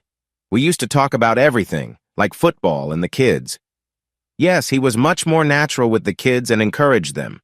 And he was friendly with you and Em, but with me he was quiet most of the time. I wonder if he knew what we had done all those years ago. It's like he always pushed me away after that." "Well, maybe that's why you and I reconnect recently." "No, that's not it, Richard. I think you just wore me down. I should never have started talking to you again." "Wait, you can't blame me, Jen. You reached out to me a couple of months ago. I had my hands full with Em wanting my attention all the time, and I still do. Emma even wants me to come home early today. You and Emma both got me thinking when you both kept talking about how happy you were, and I wasn't feeling that way." "What do you mean?" "You heard me. I was feeling distant from Bob." "What do you mean? Is Bob not showing interest?" "In a big way. He hardly ever showed affection, and if he did, it was only when I made the first move. I noticed that, but he always had an excuse ready. He would say he was tired or that his legs hurt. Whenever I tried to talk about my feelings, he would change the subject. It was like he didn't want to admit how he felt, even though I suggested that he see someone about it." "I didn't notice you had any issues," Jen said, holding back a laugh. But she knew this was serious her marriage, and her life depended on how she handled this tough situation with Richard. She was determined not to repeat her past mistakes. She had been given a second chance and wasn't going to waste it. "No, it's not that. It's something else. I don't want to talk about it, Jen." "Well, Bob's sleeping right now, and when he wakes up, I think I will tell him about us." "Oh, come on, Jen," Richard urged. "You can't do that. It will just make things harder for both of us. You know that. My life is already a mess. I can't keep living like this, Rich. JJ already doesn't like me, and if Bob finds out about us before I have the chance to explain, I know he will feel hurt and it will likely end our marriage." "Well, if the worst does happen, maybe then you and I—" "There's no you and I, Rich. You know that. We were just having fun. I don't even know why. It didn't mean anything to me. I don't love you and you don't love me. This is just a complicated situation." Jennifer started to cry. "And it's all your fault. You started this." He started. "Don't deny it, Richard. I'm not foolish. I went along with it until I realized what was happening during that trip, and I stayed quiet afterward. But it's clear that you were the one who started everything. It was just for fun, Jen. That's all it was. We were on vacation. It was a risk you took, and now it's complicated. No point in denying it now, Rich." There was silence on the line. "Okay, then, tell me. Did you plan this on that trip, or was this something you had in mind before?" Well, okay, yes, I admit it. I found you attractive from the first time we met as neighbors. I saw my chance. I suspected as much." "Well, there you were, my neighbor, enjoying your days in the garden while your kids were at school. You were lively and beautiful, still in your 20s. Your husband was much older than you, always focused on his job and taking care of the family. I thought you might want to have some fun. It was something you gave me too, wasn't it?" "Just a little, Jen. Enough to help you relax, you know." Jennifer was quiet now. Bob and she had taken a nice cruise 10 years back, their first vacation together in 9 years since their honeymoon. Their kids were now between 8 and almost 5, and for the first time, they were all in school together. This made it easier for her parents to look after them for a short time. It was just a holiday, a second honeymoon, for about 10 days during school time when trips were cheaper. They traveled with their close friends and neighbors, newlyweds Emma and Richard. What could possibly go wrong? But Jennifer was starting to feel insecure about her looks, both then and now. She had worked hard to get fit and felt good before that cruise. At the time, Bob was working extra long hours. They were planning to move to a nicer neighborhood, fixing up their current house since moving there. "Jen?" Richard asked, noticing the silence on the line. "Yeah," she replied sharply. "So you made this plan with my husband, even though they don't drink much, just so you could get closer to me. I thought even if we didn't get too close, it could still be fun for Bob. Your best friend, right?" "Not really, to be honest. We barely knew each other back then. You and Emma became friends right away after we moved next door. Bob and I just got to know each other over time. So the idea you had that night was to get our partners into the same situation while you and I enjoyed our drinks and laughter in my cabin? Yeah, that's about what I was hoping for. I also hoped that Em and Bob would connect, so we could explore new relationships. And you hoped I would be interested too and would fall for your charm with a little push? Yeah, that was the plan. And that's why we ended up in the same situation while our loved ones were next door. Okay, it was a foolish and sneaky plan, Richard admitted, but it worked better than I thought it would. Yeah, it really worked. I hated you for a long time after that, you know. You did? When we moved a few months later, I hoped Bob and I could cut ties with you completely, but Bob wanted to keep inviting you over. You don't think Bob knew, do you? Richard asked. Oh, you mean after everything happened, when we brought his unconscious self back into our cabin through the connecting door? You think he somehow came to and went back to how we left him without saying anything? I suppose not, Richard agreed. He had enough to keep him busy all night. Remember, they didn't wake up for hours and were quite tired all afternoon? I thought I had gotten away with it. If you recall, they both felt unwell for the rest of the trip. Those pills were a disaster, Jennifer murmured into the phone. And as for getting away with it, I guess we both managed. Chapter 15. Brick J.J. Morris couldn't wait for school to end. All afternoon, the time before 4 o'clock seemed so far away. The day felt long since lunch, and she couldn't wait to get home and see her dad again, hoping this time he would recognize her. She understood that her father wouldn't have known who she was last night unless her mother introduced them. He couldn't remember her and had lost the memories they shared, but he was still her dad. That important fact hadn't changed. Even if he never got his memory back, it only meant they would have to make new memories together. They would soon be just as close as before. If she had anything to say about it, that would happen. It was very important to her. She had always been Daddy's girl, and she never wanted to lose that special bond. Hey, Jennifer, came a deep voice from behind her. Wait up, will you? JJ turned, thinking, oh no, just what I needed right now. She had been dreaming about this boy talking to her for a long time. She even shared her feelings with Aunt Emma the other night, hoping that Brick Alexander might actually notice her. Because of that, for the past few days, she had changed her hairstyle, worn less makeup, and dressed in a way that made her feel better than usual. It was surprising how many boys in her class had come up to her since Tuesday morning. That had been a complete surprise to her. Now, just as she was eager to get home, especially to see her dad, Brick Alexander chose that moment to speak to her for the first time. She didn't want to stop and let him talk. She thought that would mean he would never speak to her again. This was so annoying. "What do you want, Brick?" "I'm busy," she said sharply as she hurried toward the school gates. "I need to get home." "I know. Paula Jones, your friend Laura's sister, told my sister Lucy about your dad coming home today, and we thought I could help you." "In what way could you help?" JJ asked, still moving quickly toward the gates. "Right now, all you're doing is getting in my way." He had to pick up his pace to keep up with her. "Paula says it takes you about 20 minutes to walk home. Is that right?" "Yeah." They were almost at the gates, far ahead of the other students. "Well, I could give you a ride and get you home in less time." "A ride?" "Yeah, I passed my driving test last week and my dad got me a car." "Students aren't allowed to drive to school, Brick," JJ reminded him. "I know," Brick said with a smile. "That's why I park in the neighborhood over there. There are plenty of parking spots, especially during the day when everyone else is at work. That's in the opposite direction from my home, Brick." "True, but it's just a quick walk that way, followed by a short drive to your place. You'd be home much faster than if you walked the whole way." "Look, Jennifer, I know you don't know me well, but I'm just trying to help you out here, okay?" "Okay, but if you try anything." "If I do anything out of the ordinary, we both know I'll be in big trouble," Brick said with a grin. "And I can't afford any trouble." Wow, JJ thought. Brick is really nice when he smiles. She found herself smiling back at him, even though she wanted to stay distant and critical.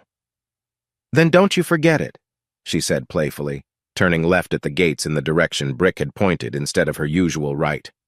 "I won't," he laughed, happy that she agreed. "Do you want to run?" she asked. "I will if you will," he replied, grinning widely.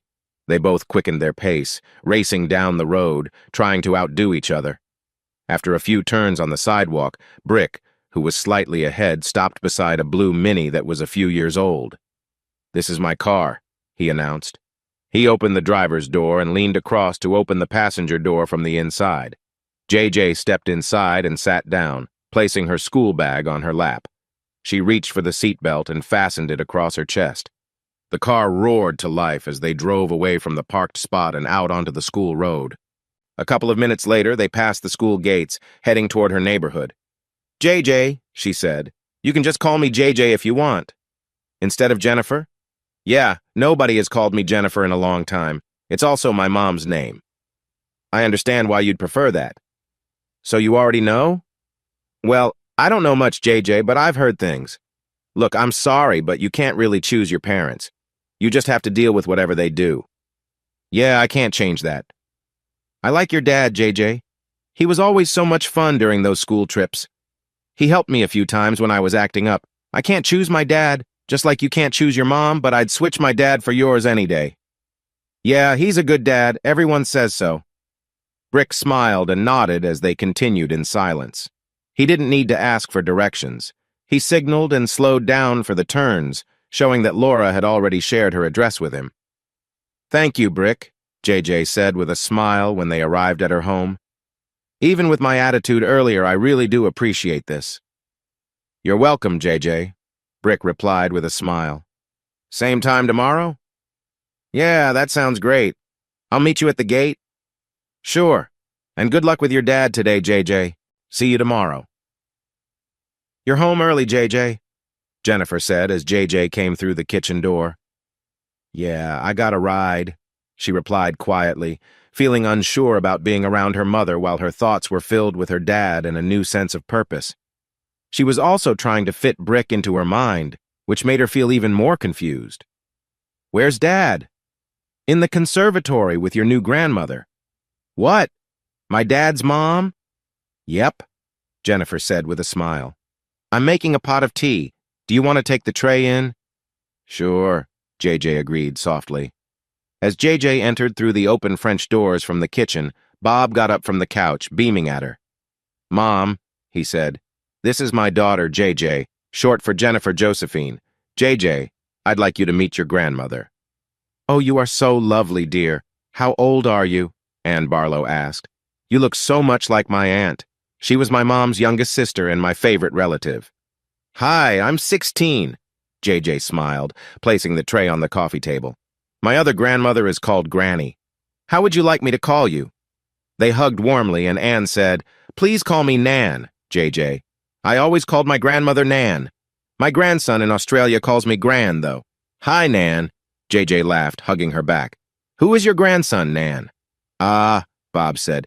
That will be Brett. He is your half-brother. He's 30, married, and you have a niece and nephew in Australia. So I'm an aunt? JJ asked. Yes, her dad replied. I guess you are. Cool. Bob then pointed out a tall, gray-haired gentleman standing by the coffee table. This is Ralph Haroldson, a family friend.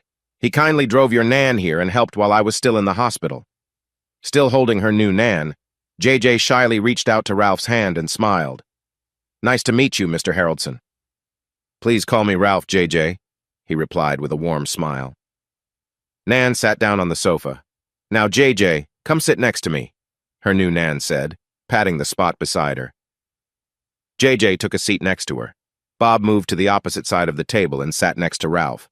Just then, Jennifer came in from the kitchen with plates of sandwiches and cookies. She placed them on the table and smiled at JJ and her Nan before going back to get more. Do you want help?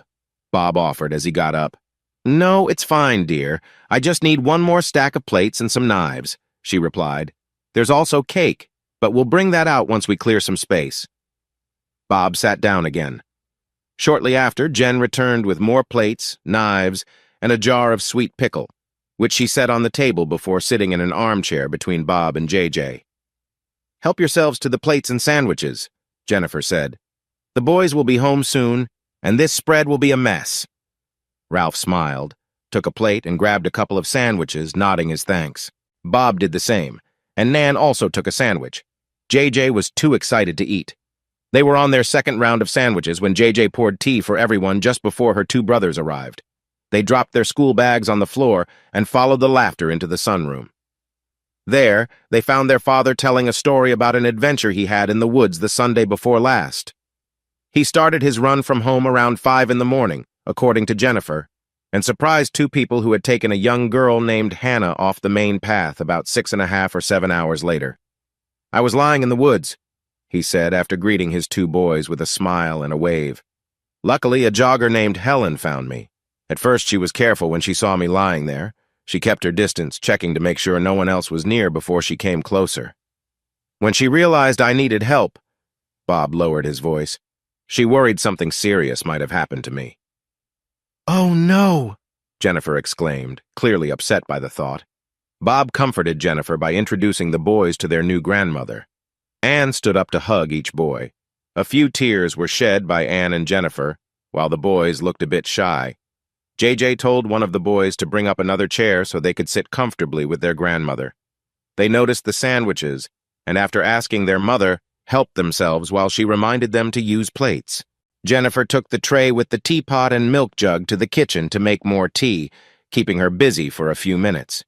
JJ went with her, bringing out some soda cans for the boys to drink. Soon, Jennifer returned and filled everyone else's cups with hot tea. Bob continued his story. Helen had a partially filled water bottle with her since it was warm and sunny that morning. She poured a little on my face. I spluttered, and she later said she was surprised that worked. What did she do next, Pops? Tigger asked with a mouthful of food, sending crumbs flying, which made his mother groan and JJ chuckle. Not much she could do, Tig, Bob said with a smile, shaking his head. She couldn't get a signal on her phone where I was, so she had to leave me there. Helen ran up the path to the road and the nearest houses. After checking her phone, she finally got a signal and called for help. They asked her to stay put and kept her on the line to guide them to me. "So you were all alone, Dad?" JJ asked. "Yes, but I was completely unaware of that. I didn't wake up until 4 or 5 days later." "What did the medics do, Dad?" Tom asked. "A policeman arrived first, Rachel, the detective in charge, told me later. He was alone. He got Helen to explain exactly how to reach me and made her wait by the road to direct the helpers while he went to find me. He brought his own phone and took several pictures for evidence, just in case it became a serious matter." Jennifer and Anne both gasped, stood up one after the other, and hugged the main man in their lives tightly. Soon, the two women were crying, and Bob's eyes were getting teary as well. Ralph took over the story at that point. The first officer arrived just a couple of minutes before the ambulance got there. He could hear the siren while walking to the scene, so he knew he had no time to secure the area properly. From what he heard on the radio and a quick chat with Helen, he realized that the medics would likely disrupt the area if they thought there was a chance to save Bob. So he quickly looked for anything that could be evidence and found a gray shirt that was still dry and had not been there long. It belonged to the young lady. He took as many photos as he could with his phone, even after the paramedics arrived. He was a young officer, but he handled it well.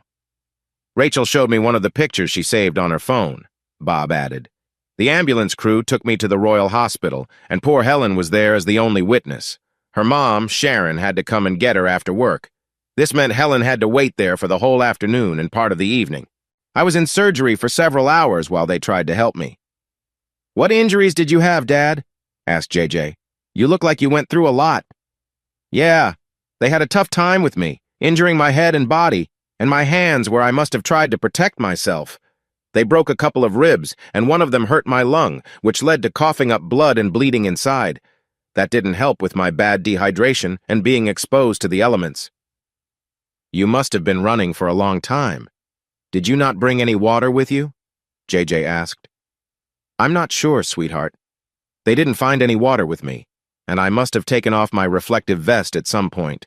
I guess I was pretty hot after running so far. They still haven't found the vest. Maybe I wandered around without any sense, according to Doc Harding. It was my fitness from all the running over the past decade that helped me get through." The two boys talked among themselves about the route their dad might have taken between Buxton and Chesterfield and decided to look the area up on Google Earth to get a better idea of where he had gone. "Where exactly were you found, Pops?" Tig asked. "Honestly, I'm not sure, Tig. Not sure. It was in some woods on the edge of Chesterfield." "Wildmoor side," Ralph added with a smile at the boys. "Looking that up on the computer maps is like detective work. Do either of you two boys want to be detectives when you grow up?" The boys looked at each other and then said together, "JJ is the detective in our family." They laughed. Ralph chuckled too, glancing at the thoughtful girl sitting quietly away from the boys. "Maybe JJ can help you figure out Google Maps," he suggested. "Just remember to do your homework right after dinner," Jennifer reminded the kids firmly, acting like the responsible parent. "Mom," the boys groaned together. Bob smiled at them. He recalled Jennifer saying in the car that morning how JJ liked school. She finished her assignments in class, soaking up everything while writing essays on topics she already knew well.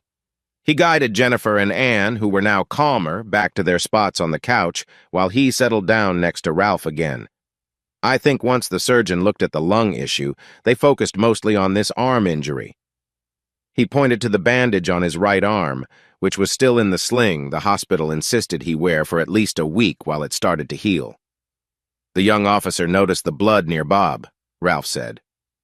"The local police assigned a sharp young detective." "That's Rachel," Bob interrupted. "Yes, Rachel, who sent the pictures to their team. They found that the pattern of blood, more like a stream on Bob's clothes, showed that he had been bleeding for longer than the time he lay there, and that it happened while he was moving." Ralph glanced at Jennifer, who quickly looked away, and he continued. "Once the blood was cleaned, the doctor saw that the wound had just been stitched up, probably earlier that day or the day before, since it hadn't started healing yet. They also found that the wound had reopened, bleeding through the bandages, likely from an earlier bump. Bob might have hit a tree or been in an accident. We don't know yet. We can't be sure how serious it was. We hope he can tell us when he remembers more clearly. They restitched my arm, Bob added, but since the bandages came loose during the incident, the wound got worse. They say I might need skin grafts to fix it up. I'll definitely have some scars, which will affect my future job choices. Tommy, Anne said firmly, you are a great person, and I won't let you put yourself down. Yes, Mom, that reminds me. Tommy, I said when I woke up on Thursday. I remember saying, I'm Tommy Barlow from Nottingham. I'm 23 years old. I was surprised to learn later that I was also someone named Robert Morris, who is 54. That was quite a shock for me. I can imagine, Jennifer replied, trying to forget the look retired Detective Ralph had given her moments before. You definitely don't look your age. I agree.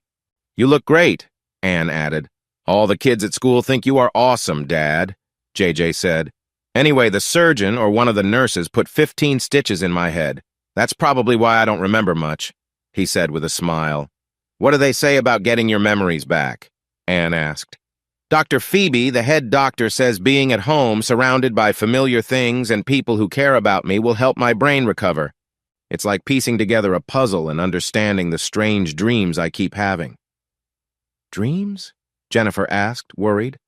More like nightmares, like flashing lights and rolling around. I see things like gravestones and even talk in German, but I can't understand it all right now. The doctors believe it will sort itself out eventually, Anne said.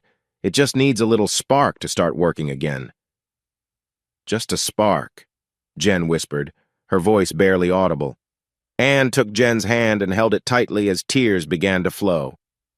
Chapter 16. First Nights. Tommy and Jennifer's first night together was not as awkward as they thought it might be. After dinner, Jennifer had her bath and settled on one end of the sofa in the family room, watching shows on the big flat-screen TV, the largest one Tommy had ever seen. In our flat, we had a small black and white TV that Sally brought. Her dad used it in the kitchen, and we got it because they got a new color one. I think a color TV was more expensive, said Jennifer. What did you watch back then? She asked. Just the news and match of the day on Saturday nights, he replied happily. There wasn't much else I liked. To be honest, my eyes are tired. I think I'll have a bath and go to bed. JJ was curled up on the other end of the sofa, with Tommy in the middle. Tom was at Susanna's house, as usual, and Tig was doing homework at the kitchen table. By the time Jennifer went to bed, Bob was already asleep on the other side. As she climbed in, Jennifer thought about how things felt both the same and very different now. She felt a heavy sense in her heart, wondering if their life would ever be the same. On Friday night, JJ happily bounced down the stairs wearing a dress Jennifer hadn't seen her wear in a long time. Where are you going? Her surprised mother asked. Out, JJ called back. Where to? To the movies in Macclesfield, JJ said as she opened the door. What? How? My ride is here, Mum. I can't wait. JJ dashed out the door and got into a waiting yellow car, which drove off after she buckled her seatbelt. Hi, Brick, she said cheerfully. You're right on time. That's my new motto, never make a lady wait, Brick replied. Does that mean you weren't on time before? Maybe it means I didn't care about being on time before.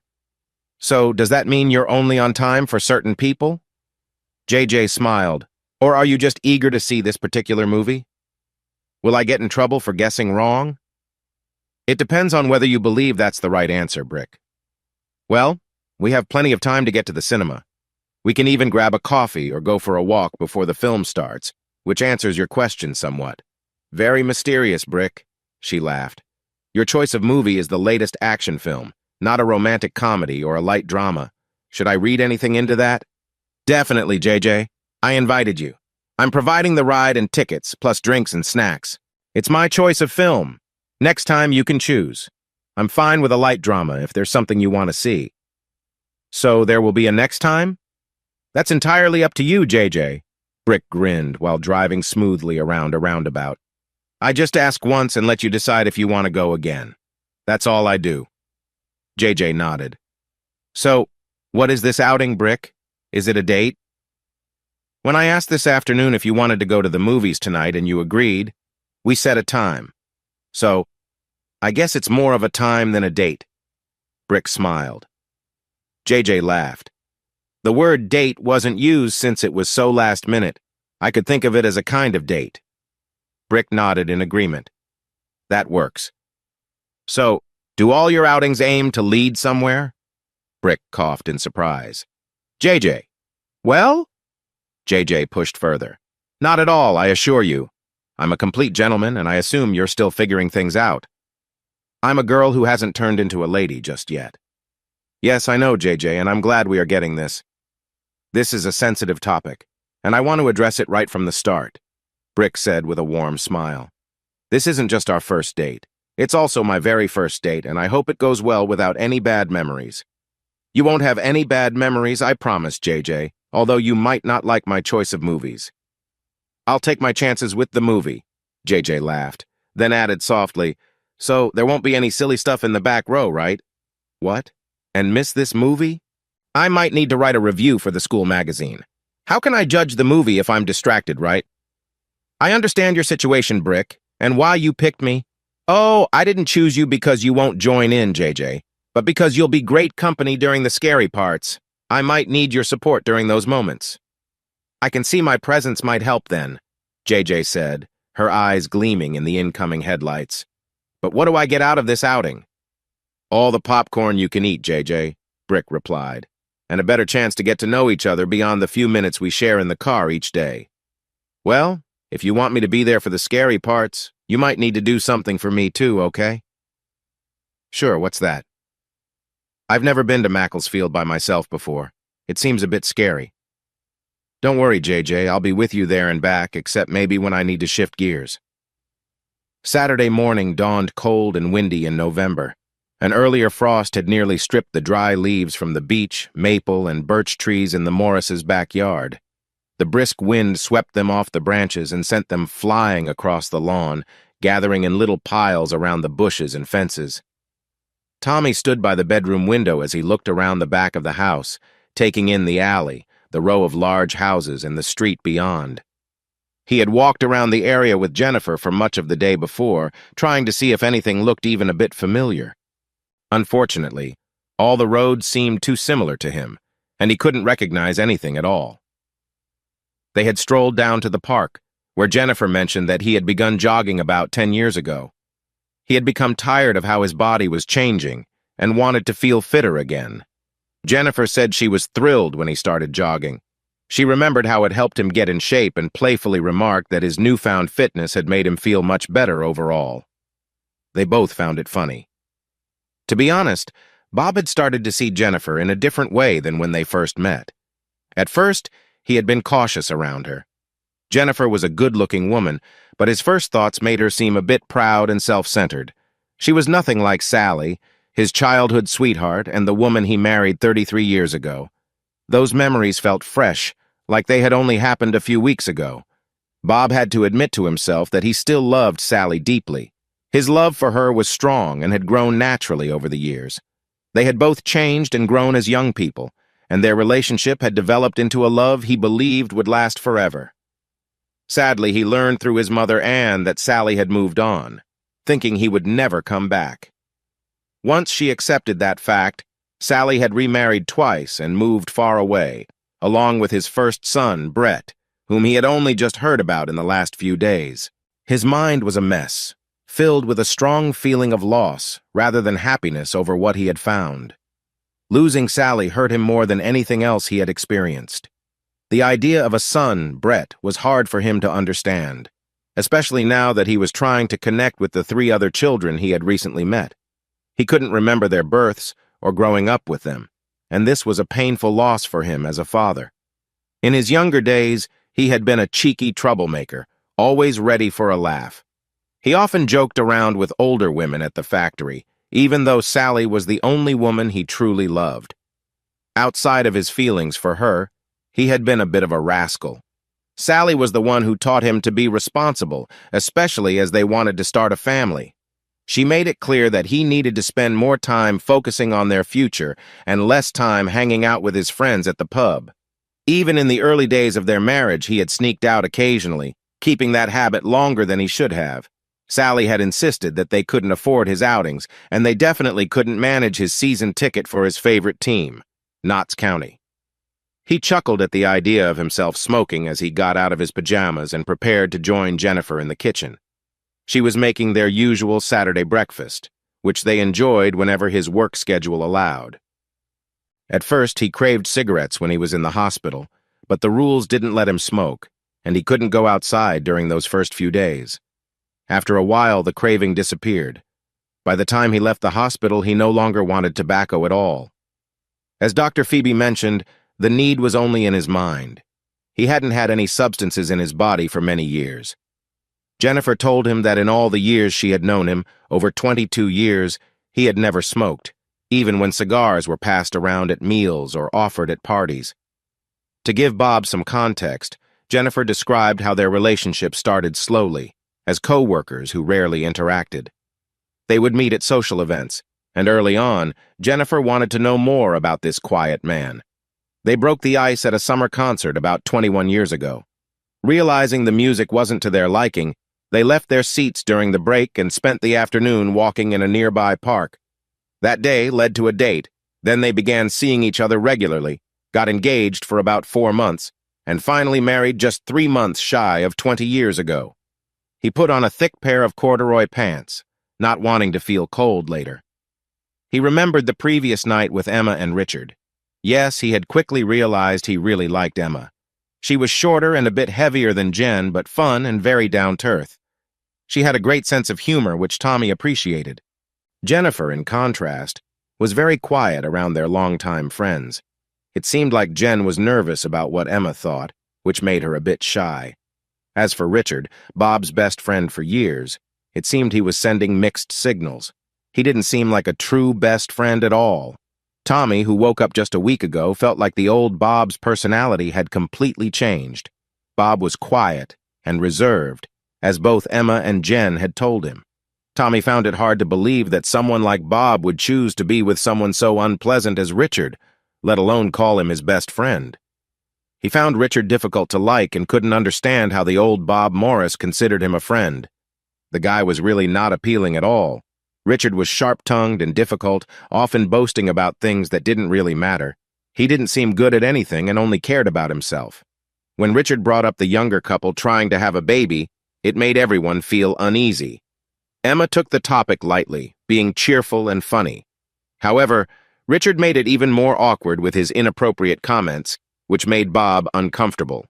He didn't like Richard at all and found it hard to believe that someone as nice, funny, and caring as Emma would be with someone so unpleasant. Tommy put on a warm sweater, knowing he would go with Jennifer to the mall right after breakfast. He thought about his new wife, who still felt like a stranger. Even though they had been together for 20 years, he had only spent 5 days with her. They had shared a bed since he came home on Thursday night, and exchanged gentle goodnight kisses and morning greetings, taking things slowly. Jennifer had wanted them to hold hands while walking around the neighborhood and park, which Bob was happy to do. Last night, as they lay in bed, Jen rested her head on his shoulder. He felt warmth and comfort with her close to him, even though he was hesitant to fully act on those feelings. This was a small step forward. Though he still had no memories coming back, he felt a bit of hope. As he got dressed, he looked in the mirror and saw an older man he didn't recognize. He still felt surprised every time he saw himself. The bruises had mostly faded, but the sight still shocked him. It felt like years had been taken from him. He had some lingering aches from what he had been through, but overall, he felt healthy. "Come on, honey," a voice called from the kitchen, cheerful and slightly playful. "The eggs are ready. Come downstairs." "Coming, sweetheart," he replied. "No need to hurry." This relationship was starting to feel like a true marriage. He felt good being in a stable partnership, and for a moment he wished he could just relax and let things flow naturally between them. Chapter 17. Barbecue. The plan was to thank as many people as possible who had helped Tommy and Bob in the past 3 weeks. Though it was short notice, most of Tommy's new friends were happy to come to a barbecue at the Morris house on Saturday evening. These were all new acquaintances for Tommy, except for his mum. Everyone else called him Bob, a name that was still unfamiliar to him. What worried Tommy the most about having a barbecue so late in the year was that the old Bob was known for being great at cooking outdoors. Bob had handled many large gatherings, using everything from fancy tools to simple open fires. He even had a barbecue grill in the garden that was well built, along with gas heaters that provided light and warmth. There was also an awning that could easily go up to shelter from rain and wind. Jennifer had shown Tommy where all the cooking gear was kept in the big shed. He noticed Bob took great care of everything. Tommy could see where items belonged, but he couldn't remember ever cooking anything himself. His mother had always made meals at home, and his wife, Sally, had prepared only basic dishes in their small kitchen during their early days together. Tommy had never even made toast over an open fire. Phoebe had mentioned that being in familiar surroundings would help his memories come back. But after 3 weeks of living as Bob, he had not remembered anything. After getting ready, Tommy joined Jennifer in the kitchen. Since Tommy still wasn't sure about driving, Jennifer took him to the store to buy food for the barbecue. JJ, who used to help his father cook, joined them to lend a hand with the shopping. They had a light lunch after getting the groceries, and then Tommy and the boys set up the awning and brought out folding chairs and tables from storage. "So, your dad used to do a lot of cooking and entertaining?" Tommy asked the boys, who seemed to know what they were doing. "Yeah, you did this a lot, Pops," Tig said with a smile. He found it funny that his dad talked about himself as if he were someone else. Tig had accepted that his dad was different now, and he liked the more relaxed Pops better than the serious man he used to know. Tom, on the other hand, felt uneasy. His dad had always been steady and dependable, but now he was more carefree and unpredictable. This change worried Tom, especially as he faced challenges in his own life. He was anxious about his upcoming marriage, his new home with his girlfriend, the baby on the way, and his relationships with his future in-laws. Amid these worries, he hoped that his old, stable family life would stay the same. He couldn't help but wonder how things would change once his dad got his memory back. Everything felt so delicate that it was hard to believe it was real. Tom admired Tig, who took everything that happened with the trust of a child. Even JJ stayed close to her dad, thinking she would be with him no matter what changes came. Once the tables and chairs were arranged, cleaned, and covered with checkered tablecloths, Tommy sent the boys away. He went on to set up the grills and mix some barbecue sauce recipes that JJ had found online. Just like Tig, JJ seemed to accept her dad's new self, loving him just as she always had, even with another male figure around. That was why JJ wasn't helping Tommy in the afternoon. Instead, she was watching a football game that Brick was playing in. She promised her dad she would come back at dusk to help set the table and cook. Tommy's mother, Anne, was the first guest to arrive, as usual, with Ralph earlier than expected. She was eager to help with the party preparations. Jennifer found her something to do in the kitchen, while Ralph kept an eye on Tommy, who was trying to get the charcoal to light. "Sorry, I'm not much help either," Ralph said, taking another sip of his cold beer. "I can only heat ready meals or order takeout." Tommy thought about how surprised he was that Mike had any healthy food at all while growing up. "Hopefully JJ will show up soon to lend a hand. She should be back any moment." Tommy tried lighting the charcoal again and finally got it to spark in one corner. It was a start. Clearly there was a skill he still needed to learn.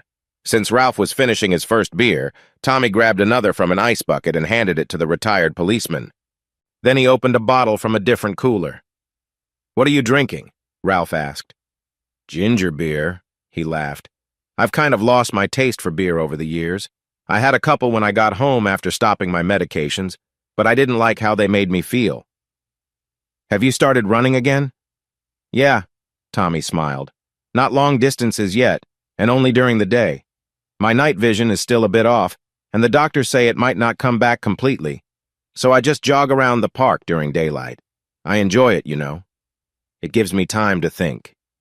"Any memories coming back?" "Not any that I can really tell, Ralph. I see flashes of images, short bits of conversations, sometimes both at once. But I can't figure out if they are real moments from my life or scenes from movies. For instance, I keep picturing the sea with sunsets reflecting on the water and boats coming into port. Jen said we went on 3 cruises in 20 years, all in the Mediterranean. I hear people speaking German, which I don't understand. Jen mentions that we met many Germans on holiday trips. These are just small moments, nothing important. I don't remember the birth of my children, even though I was there for all three, as Jen reminds me. The mind is strange, Ralph, or maybe it just doesn't work like it should. You're right about that, Tommy, Ralph smiled. But your mom remembers everything, and your return has really made her happy. You know, back when I first met her, he lowered his voice, she seemed so lost, like she was just getting by thanks to Brett. When Brett left, especially after Sally moved away, your parents grew closer through their sadness. But I think when Alan passed away, she started to lose hope. Just then, Anne, Jennifer, and a few neighbors stepped onto the patio, each carrying a drink from the kitchen. The neighbors waved to Tommy and settled at a table near a patio heater. His mom walked over to the cooking area and gave him a quick kiss on the cheek, saying nice things about the house. Did Jen give you the tour already, Mom? Tommy smiled. She did, Tommy. Or is it Bob? Anne replied. It's a lovely house. You should be proud of what you've made here. I would be, Mom, if I could remember doing any of it. It looks great out here too, Tommy, Ralph added. Bob loved cooking outside, everyone tells me that. I really don't know what I'm doing. At least the barbecue is heating, so I can start cooking soon. What do you want, Ralph? Chicken, ham steaks, beef steaks, or burgers? I'll take steak, please, Tommy. Well done if you can. Chicken for me, sweetheart, but not too crispy.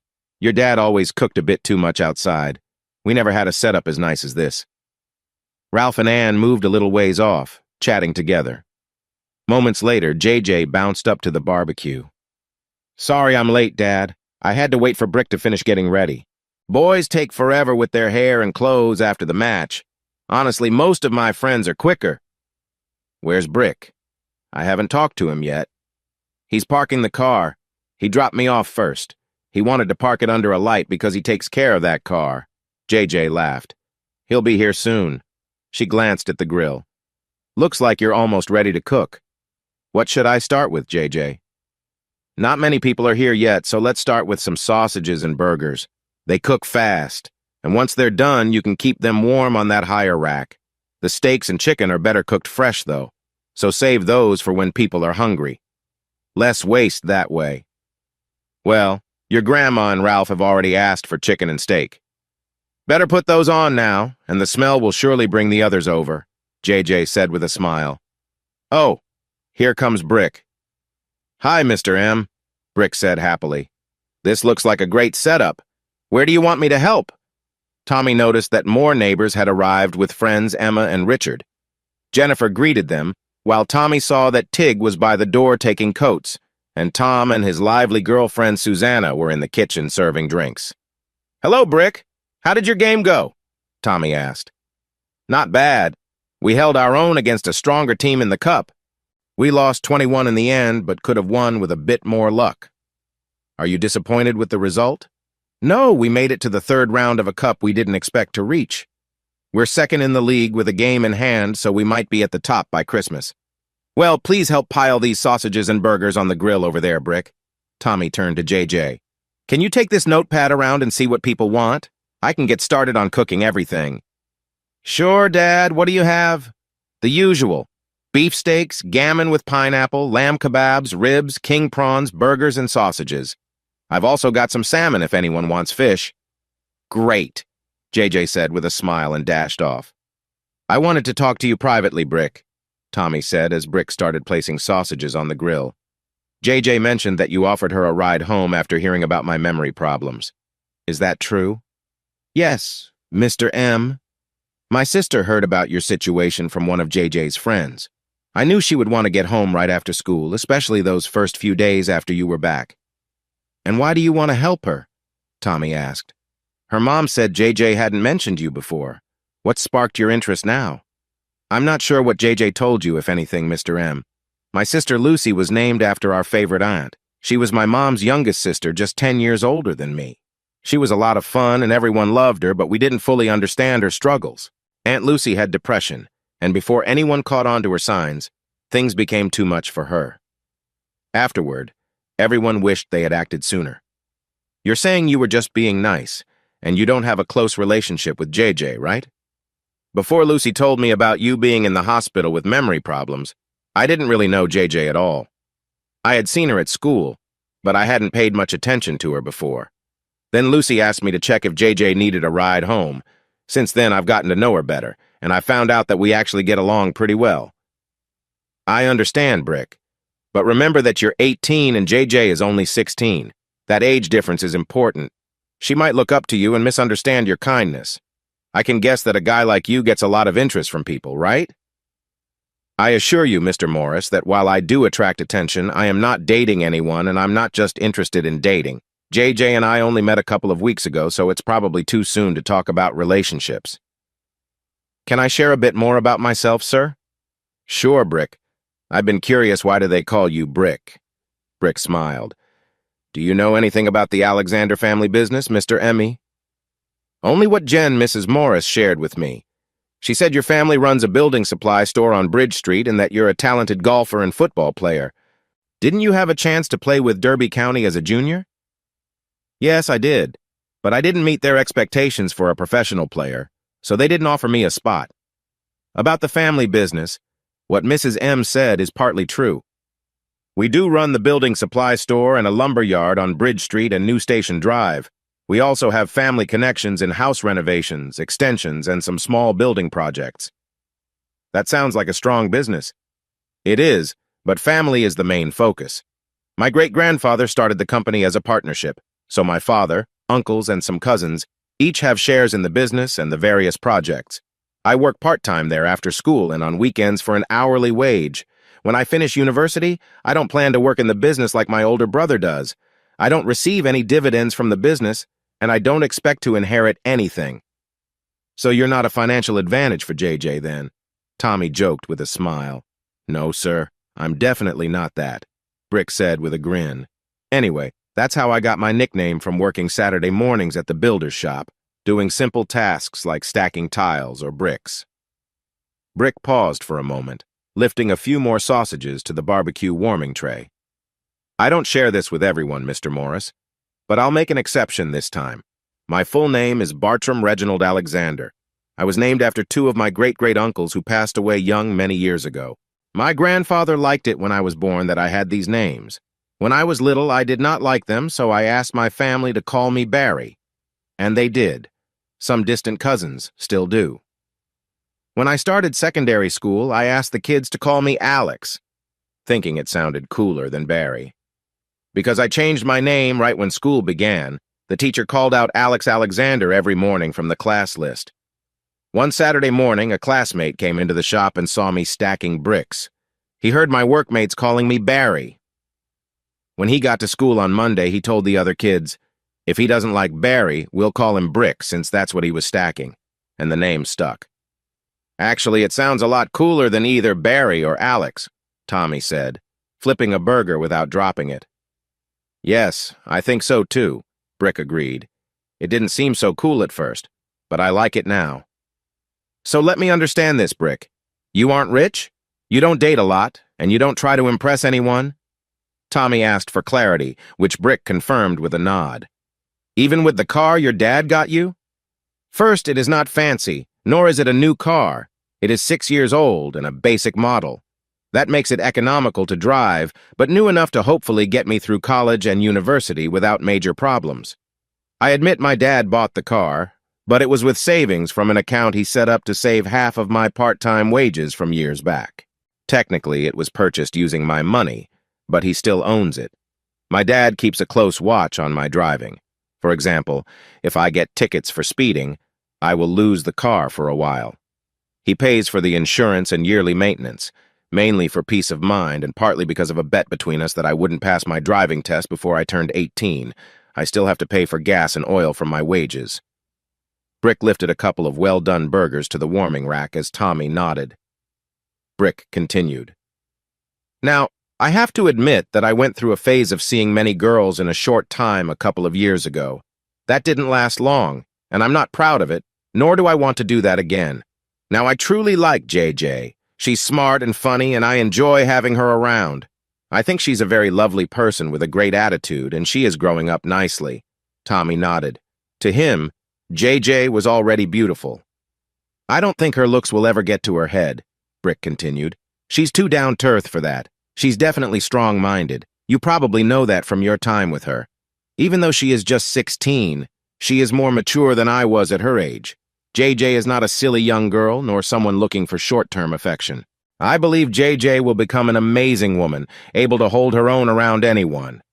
So, Mr. M, if she wants to call me her girlfriend, then I'm happy to call her my boyfriend. That seems fair to me, Tommy said. So if you aren't going into the family business to make money, what are your plans for after university? I am very good at languages, Mr. M, and I'm taking exams in French, German, Japanese, and Mandarin. If I get the results I need, I want to do both my bachelor's and master's in Oriental Studies at Cambridge. I've already been promised a scholarship if I get the grades I expect. If my results aren't quite what I hope for, then I will go to London and attend my backup college, maybe just for a bachelor's degree. What job do you think that master's will lead to? Tommy asked, then signaled quietly. Shh! JJ's coming. With a smile at both of them, JJ handed her father a list of what they needed for chicken, prawns, and steaks. Tommy asked Brick to put the chicken breasts on the grill, which had been marinating since lunchtime, while he started to plate up some of the cooked burgers and sausages in toasted buns for JJ to take. All right, JJ, take these and spread the word that we are serving burgers and sausages. Hey, Dad, these look just as tasty as the ones you used to make. I'm sure people will want more. You better put some extra on the grill. The girl smiled and ran off with 4 plates of food. Okay, Brick, keep telling me your plans before she gets back. First off, Mr. M, JJ is a good friend of mine now, and I wouldn't want to see her get hurt. I definitely don't want to be someone who causes her any pain.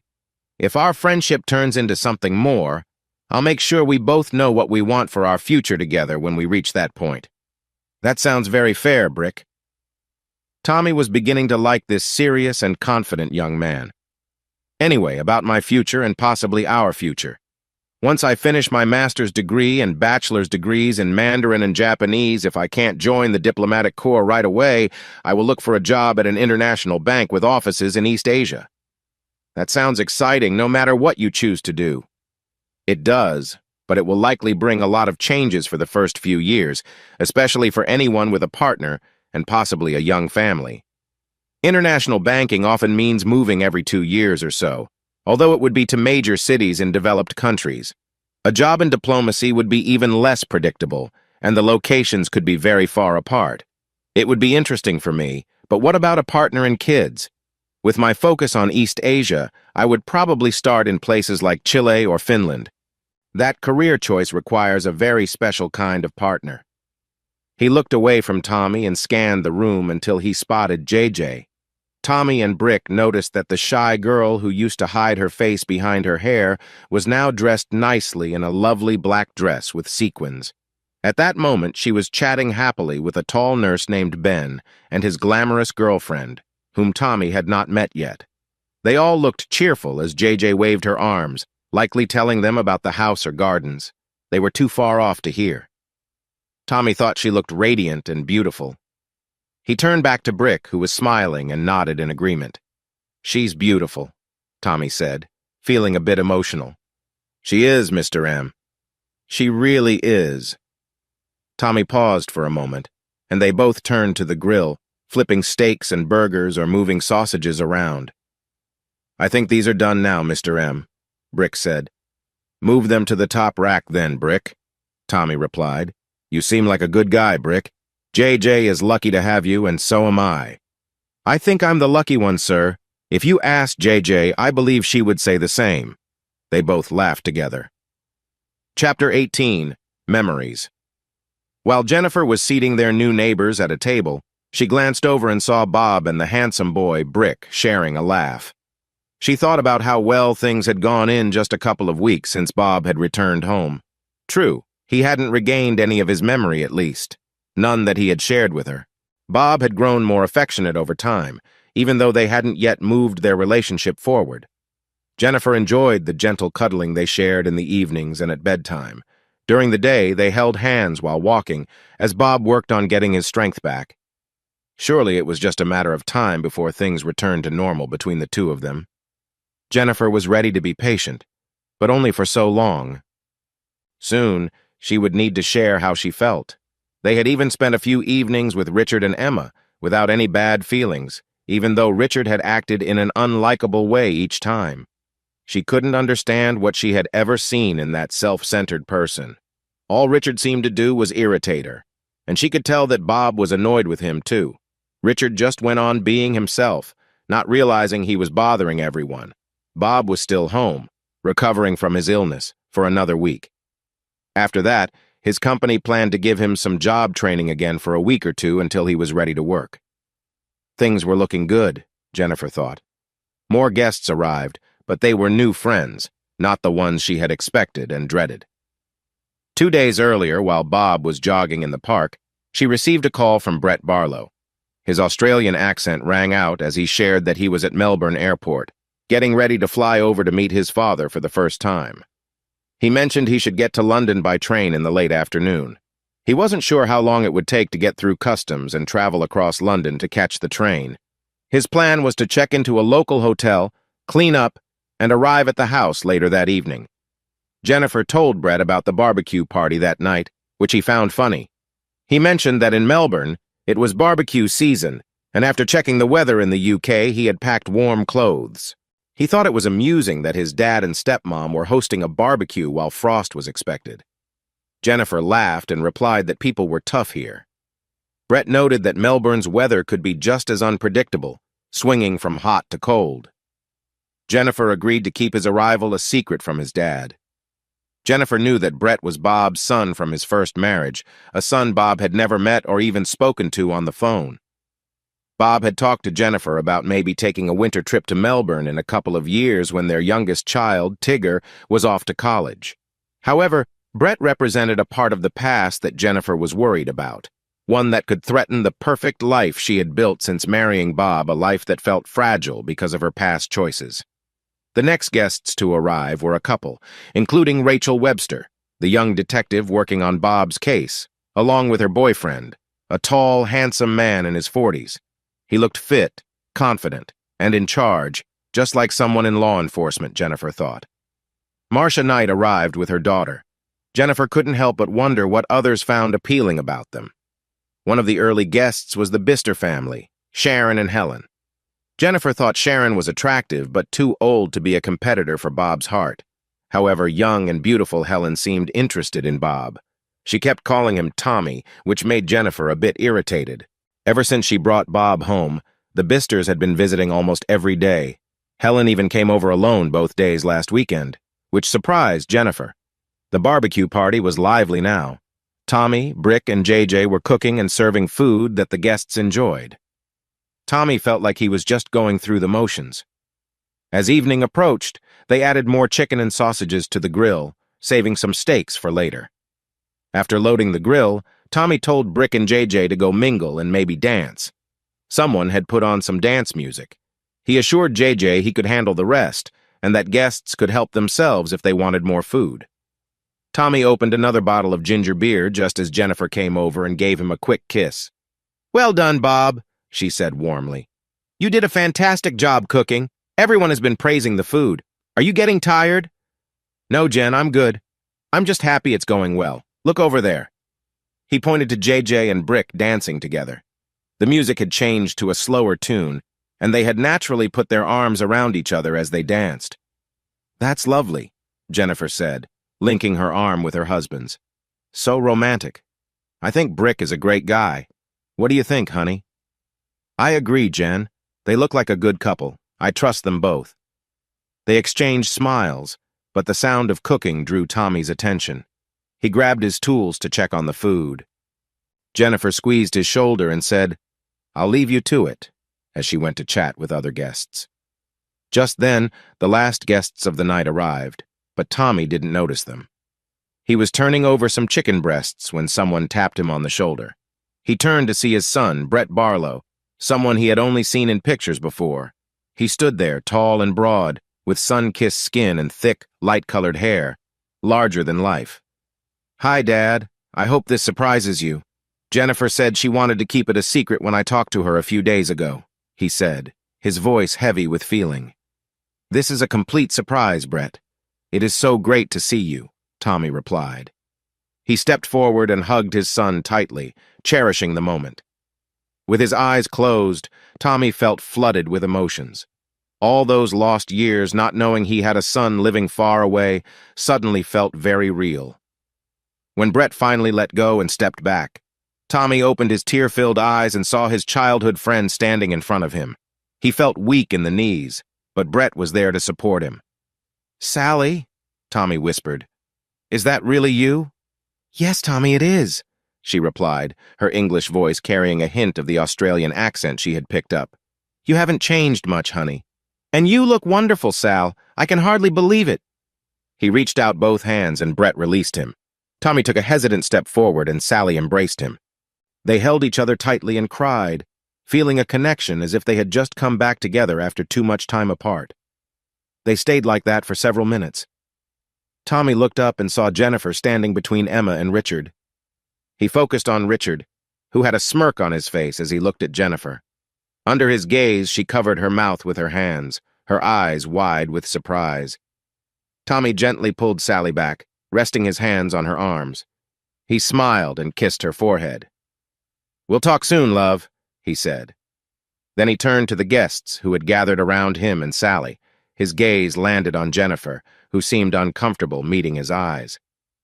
I have something to share, family, friends, and neighbors, he said, pausing as memories flowed back to him. I remember everything now. Just now it has all come back to me. Things will change from here on out.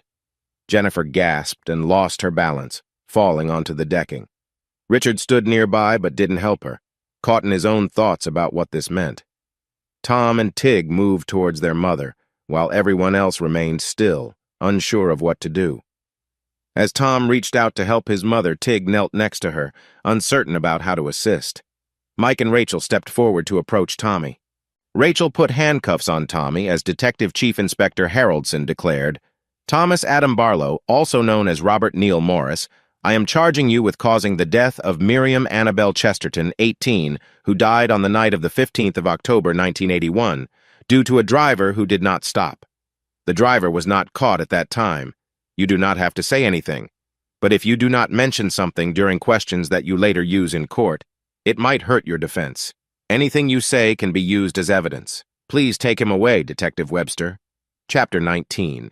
Guilty Tommy Barlow admitted to the charges against him. Causing harm through reckless driving, stealing a car, not stopping after an accident, failing to report a serious accident, driving without a license, and driving without valid insurance. He decided to plead guilty, even though his lawyer advised against it, as much of the proof was not strong. He was sentenced to 7 years in prison. On appeal, the sentence was shortened to 5 years, along with a 2-year driving ban after his release. He became eligible for parole after almost 3 years in prison, and Chief Superintendent Haroldson spoke up for him as a character witness, which helped him get out early. Tommy spent a lot of time thinking about his past. As a boy, he had a reputation for being a troublemaker, stealing cars and driving around with friends. He was never caught, so he had no criminal record. While his friends matured and moved on, Tommy stuck to his reckless ways. He was the first of his friends to marry, but the last to give up his wild lifestyle. That night, on his way to buy milk and cigarettes, he tried the door handles of parked cars on a whim. When he found one open, he couldn't help but take it. Just a quick spin, he thought. He'd leave the car near the shops, buy his things, and return home without Sally noticing. Opening the car was like second nature to him. The thrill of the drive faded when he saw flashing lights chasing after him. He managed to get away, but it took him far from home. He parked by the cemetery on the hill. The sound of a siren made him anxious as he got out of the car. If the police found the car still warm, they would know he had been there, and they could stop him from getting away. Although there was a low wall nearby, the other side had tall fences, and he would be trapped if he tried to leave through one of the gates. He would need to run a long way to have any chance. As Tommy climbed the ancient, crumbling wall, a loose brick fell out. He paused. The brick gave him an idea. The car was an automatic. With the car in first gear and a brick on the gas pedal, it would slowly drift down the hill and likely hit a lamppost at some point. In the confusion, he could easily get through the cemetery before they could stop him. Tommy restarted the car, moved it to the center of the road, and held onto the handbrake while the brick kept the engine running. He shifted into first gear and let go of the brake. The car started to move slowly enough for him to slam the door shut. It rolled up the hill and then vanished from his view. As he climbed over the wall, a police car raced up the hill. Tommy jumped from the top of the wall into the dark ground below. The wet grass made him slip, and he rolled down the slope, lightly bumping into trees and grave markers until he hit one that finally stopped him and left him breathless. He was dazed, unsure how long he had been out, probably just a few minutes. He felt cold and wet. He got up and looked around. He hadn't rolled far, maybe 20 to 30 feet from the wall. He made his way down the hill toward the gates. Soon he heard sirens and saw flashing lights. He followed the gravel paths through the cemetery, heading toward a set of locked gates at the bottom. He could see through the bars, and chaos was everywhere. The stolen car was flipped over, and several other cars were wrecked. The police were marking off the area with tape as they approached the gate. Tommy stepped back into the shadows, staying unseen. An officer finished tying the tape on the gate railing and walked away. Tommy moved forward again to look at what had happened. A girl was lying on the crosswalk, surrounded by several paramedics.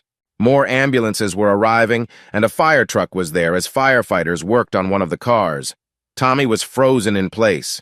The weight of what he had done hit him hard, knowing he had impacted someone's life, and maybe more than one. He had completely messed up his own life with this reckless choice, which he thought would be harmless fun. He wished he could disappear into the ground and escape the feelings he had. He watched, unable to look away, until it was over.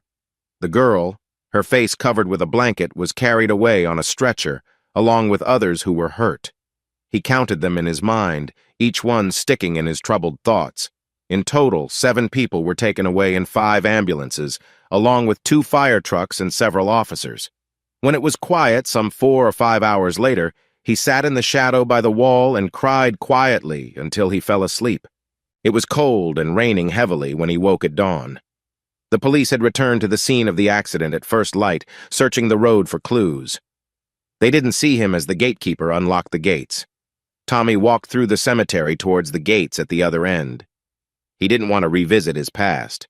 He knew he needed to leave Nottingham, to get away from his wife and family. He didn't want to cause them pain with what he had done. He couldn't face them. The guilt would be too heavy to carry every day. It was better to leave everything behind. He had enough money for a bus ticket to another town. But then he thought, if he was still Tommy Barlow, they might easily find him. He realized he needed a new name, a different life. As he walked, he saw a brand new headstone that stood out among the others. It seemed to have been placed there recently. He read the words carved into the shiny marble. Robert Neil Morris, born Nottingham, the 30th of November, 1958, beloved son of Gerald and Christina Morris, died the 14th of March, 1980, aged 21 years. Rest in peace. He took out his shopping list and wrote down the details of the headstone. Somehow, he made it to the bus station and boarded the first coach to London. After buying his ticket, and while waiting for the bus, he looked up Gerald Morris in a phone book at a nearby call box. There was only one listing near the cemetery, which he wrote down on his list. He thought he could disappear in London, find some work, and a place to stay. It wouldn't be much of a life, but he felt he didn't deserve anything better after what had happened. That first night, he slept in a shop doorway on Regent Street. He only knew that name from the Monopoly game he used to play as a kid. During the night, the Salvation Army brought hot soup. He asked the volunteers if they knew where he could find some work. Someone mentioned a church hall where he could ask about jobs. At dawn, he stood in line at the hall with several other young men. There seemed to be a lot of casual work available. One of the volunteers was very kind. Bob, as he now called himself, told the volunteer that he had been robbed while sleeping on the streets. He had lost his driver's license and wallet. Luckily, Bob created a story to explain that he didn't have a credit card to take. The volunteer reassured him that this often happened to travelers. He wrote down Bob's information and said he would help. Meanwhile, the volunteer arranged a place for him to stay for the night and a day's work with a team of builders fixing up an old building. Bob helped mix plaster for the workers. He received cash payment at the end of each day, which was held safely at the church hall for him. The next day, he helped move bricks, and the day after, he spent part of the day digging a ditch that had flooded. At the church hall, he was given some old but clean clothes. On Sunday after church, he helped clean graffiti off a tiled wall in a road underpass, and for that work, he earned double pay. On Monday, after another day of painting walls and ceilings at a renovation site, a volunteer brought him good news. He handed Bob a new national insurance card in his new name and gave him an address for an inexpensive lodging house. Bob took his money from the safe and booked a room at the lodging house for a few weeks. With his cash, he opened a new savings account at the post office and deposited his saved money. By the end of the week, he found a permanent job at an engineering shop located under some railway arches near Paddington Station. He thought it was funny that he felt like he was living in a game, joking to himself about possibly finding a top hat and a dog next. For the first time in a week, he smiled. He was back working with machines, enjoying the fulfillment of using his skills instead of just doing basic labor. The pay was good, much better than what he had earned in Nottingham, and the company valued his work while asking few questions. A young woman in the office informed him that he needed a birth certificate and gave him instructions on how to request a copy, which he received within 10 days. He did the same for his driving license, which also came without problems. On a whim, he applied for a passport, and his supervisor was happy to provide a reference, stating that he had known Bob for over 2 years. The young woman then explained that he needed a bank account because the company planned to change from weekly cash payments to monthly checks soon. Bob gathered his cash and ID papers and went to the bank to open his first account. It was that simple. He was no longer Tommy Barlow, but Bob Morris. When he picked up his 7th paycheck, he discovered an extra check for several £100s inside. Curious, he asked about it in the office, and the helpful woman explained that the tax office had updated his tax code from the emergency one he had started with, meaning he had overpaid his taxes the previous year. So, he was entitled to a rebate, which was too much to give him in cash. He stayed with the company for 6 months until he heard that one of his co-workers was moving to Germany. An engineering firm there had recently expanded and was looking for skilled workers, offering a high salary to anyone who could prove their skills. There was nothing keeping him in England except sadness, so he followed his friend to Germany, where he worked for 5 years and shared a flat with other engineers. When he came back to England, he got a job in Buxton and found that he had saved enough money for a good down payment on a 3-bedroom house. After he secured the mortgage, he furnished the house simply and advertised for a couple of roommates to help cover the mortgage payments. This allowed him to pay off the loan faster, cutting down on the interest he was paying. By the time he fell in love with and married Jennifer Diplake, he had cleared the mortgage completely in 7 years. When Jennifer was expecting their 3rd child, Tigger, 6 years later, they moved to a bigger 4-bedroom house in a nice part of town with a manageable mortgage. Tommy was always aware that Jennifer had an affair with Richard during their 2nd honeymoon cruise. Tommy rarely drank, so he had poured most of his drink away without anyone noticing, meaning the substance given to him by Richard only knocked him out for a short while. When he came to, he found himself in bed with Emma, Jennifer's best friend. He couldn't wake her up, and as he tried to think clearly, he remembered that neither of them had drunk much that evening. Emma had said she and Richard were trying for a baby, suggesting she was sticking to non-alcoholic drinks the entire time. Tommy quickly figured out that something was wrong. Listening through the door connecting their 2 cabins, he could hear noise coming from his room, confirming his worries. He lay back on the bed in Emma's room, thinking about what to do. Leaving Jennifer would mean leaving the children, who were his everything. Later, he heard the kids getting up and coming into the room where he and Emma were. So, Tommy pretended to be asleep as they moved him back to his cabin, while Jennifer told Richard that what happened was a big mistake. This ruined the rest of the cruise for Tommy, who pretended to feel unwell. Jennifer thought he was just feeling bad from what had happened. Emma was also very sick, which only added to Tommy's feelings of withdrawal from enjoying the remainder of the trip. Many years later, he found out from Jennifer that Emma had suffered a miscarriage during the cruise, which understandably upset Jennifer for some time. Tommy stayed close to Richard after the cruise. He found the situation troubling, but kept meeting for drinks while watching closely for anything happening between Richard and his wife, Jennifer. Tommy worked hard to get in shape. He noticed he had let himself go during the first 10 years of marriage. Now in his mid-40s, with Jennifer being just 30, he felt her wandering was partly his fault. He didn't think it was fair to blame her completely. He began jogging around the local park and gradually ran longer distances, even jogging to work as his stamina improved. He focused more on his life with his children, encouraging their interests and getting involved. He even helped out at their school. Over time, he thought he had managed to rebuild his relationship with Jennifer.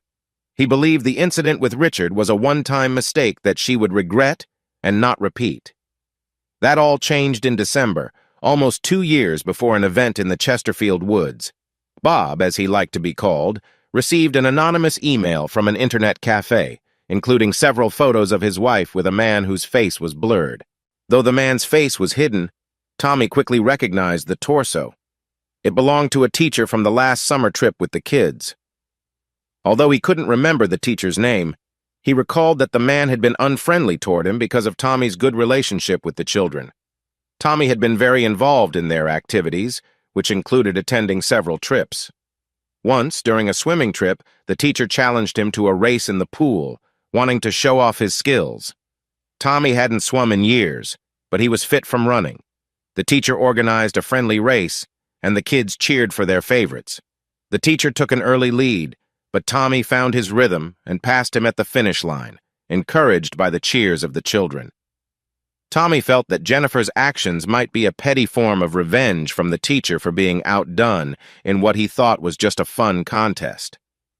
As Tommy was thinking about consulting a lawyer for divorce, Jennifer stepped down from the PTA, claiming the workload was too much. She didn't explain her reasons to him. Looking over the photos again, Tommy noted that Jennifer's eyes seemed closed. Did she feel unwell? Memories of the past came flooding back. He could accept one mistake, but a second would be much harder to overlook.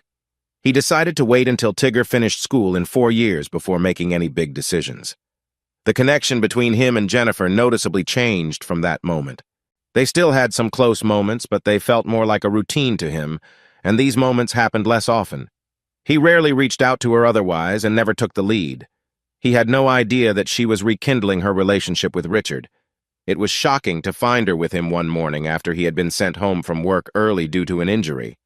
After leaving the room, feeling embarrassed, he realized that his wife of nearly 20 years had not tried to comfort him. Her attention was all on Richard. Feeling frustrated with himself for letting things get to this point, he left the house to escape the pain. He only vaguely remembered that his arm injury had reopened when he confronted Richard, and blood was starting to come through his bandage. These thoughts flooded back as he held his daughter close on the night of the barbecue. He recalled every moment of jumping in to help when 2 men were trying to take a young girl, right until he lost consciousness. He had acted without thinking of his own safety, even as he was close to exhausting his strength. All that mattered to him then was that the girl could have been someone he cared about. At his first court appearance on Monday morning after his arrest, he was offered bail, but decided not to take it. He had spent the weekend alone in police custody and was later moved to a correctional facility, waiting for his trial while going to and from court. The court assigned him a lawyer, who quickly tried to ease the seriousness of the case. Tommy did not like the idea of an appeal. He felt he needed to face the results of his actions. A young woman had tragically lost her life while crossing the street, leading to serious injuries to several others and involving multiple vehicles. The details of the incident were shared in court during sentencing, which only added to Tommy's distress. The only comfort for Tommy was knowing that his father could not see him in such a difficult situation. Tommy hired a lawyer to start divorce proceedings, but Jennifer put it off for months while asking to meet with him. He chose to ignore all her attempts to contact him, turning away visitors, including his children. Eventually, Brick visited, and out of curiosity, Tommy agreed to meet. Brick spoke on behalf of JJ, wanting Tommy to see both of his children. At first, Tommy was unsure about having his children visit him in prison, but later he agreed to write letters to them. More than 2 years into his sentence, Brick returned to ask for permission for JJ and Brick to get engaged. They were living together in Cambridge while going to university and wanted to make their relationship official, though Brick assured him that Mr. Tommy promised his children that they would wait to get married until he could be there to walk his daughter down the aisle. While he was away, Tommy kept in touch with his children through letters. Tom wrote to him every so often, but Susanna regularly sent cards for Christmas, his birthday, and Father's Day, along with letters and pictures.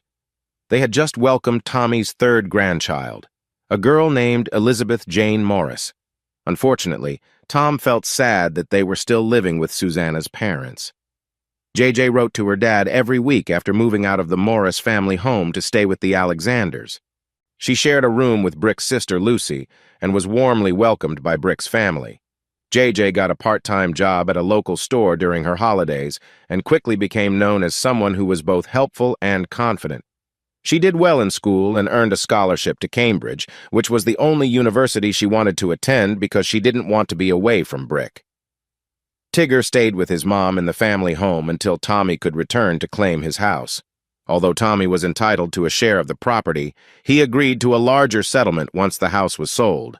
However, this couldn't happen until Tigger finished university. Tommy often wrote to his son Brett in Melbourne, happily waiting for news and pictures of his first 2 grandchildren. He also kept in touch with several other friends and worked with a ghostwriter to share his story in a book that was later published in parts in a national newspaper. Tommy learned that his parole hearing went well, but it could take up to 6 weeks for his release to be processed. In the end, he received almost 45 hours' notice before he was set to leave. He called JJ when he was allowed to use the phone, leaving her a voicemail. By the time he was released, he still hadn't heard back, so he wasn't sure if Brick could pick him up. The prison provided a train ticket in case no one was there to greet him. With a small bag carrying his belongings, Tommy stepped outside and looked up at the bright blue summer sky. He silently thanked himself for getting through the past 150 weeks. "Dad?" He heard a cheerful voice coming from across the courtyard, and a lively figure rushed toward him. "Hi, JJ. Wow, you look amazing," Tommy said as he stepped back from her embrace. Behind her stood Brick Alexander, her fiancé, who reached out his hand with a smile. Tommy pulled Brick into a hug, and they all laughed together. "Ahem," said a familiar female voice. "Hi, honey. You look good. Although a bit pale, sweetie." He looked up. "Hello, Jennifer. You're the last person I expected to see here today." "Well, I got a last-minute request and was happy to help you settle in," Jennifer said with a smile. "But we might be together for a couple of hours while I drive you where you need to go." "Okay," Tommy smiled back. "I guess I can handle that. It's about time we put our differences behind us. So where are you taking me?" "This is where I come in, Mr. B," Brick said as he pulled out a thick envelope. "Inside is everything you need. You're booked into a West End hotel for the next 6 weeks. The address of the police station you need to check in at each week for 6 weeks is written down for you. Also, St. George's Hanover Square is booked for our double wedding in just over 4 weeks. We have also scheduled a tailor for you to be fitted for your suit and other clothes you will need. Your English family will definitely be there for the wedding and the reception afterwards." "I will be there too, sweetheart," his ex-wife smiled, "especially since we are being so friendly now." Tommy held back a frown, but then found the humor in the situation and smiled. "I look forward to your toast on the day," he said, and she nodded in response. "Also in the envelope," Brick continued, keeping a casual tone, "is your passport, all updated for your move to Australia. Your flight is in 6 weeks, right after your honeymoon. You will need to check in at the British consulate in Melbourne once a month for the first 6 months, before becoming an Australian citizen." "How did you manage that? I thought I wasn't eligible because of my past." "If the best in the diplomatic corps can't arrange a simple move for his future father-in-law, I don't know who can, Dad."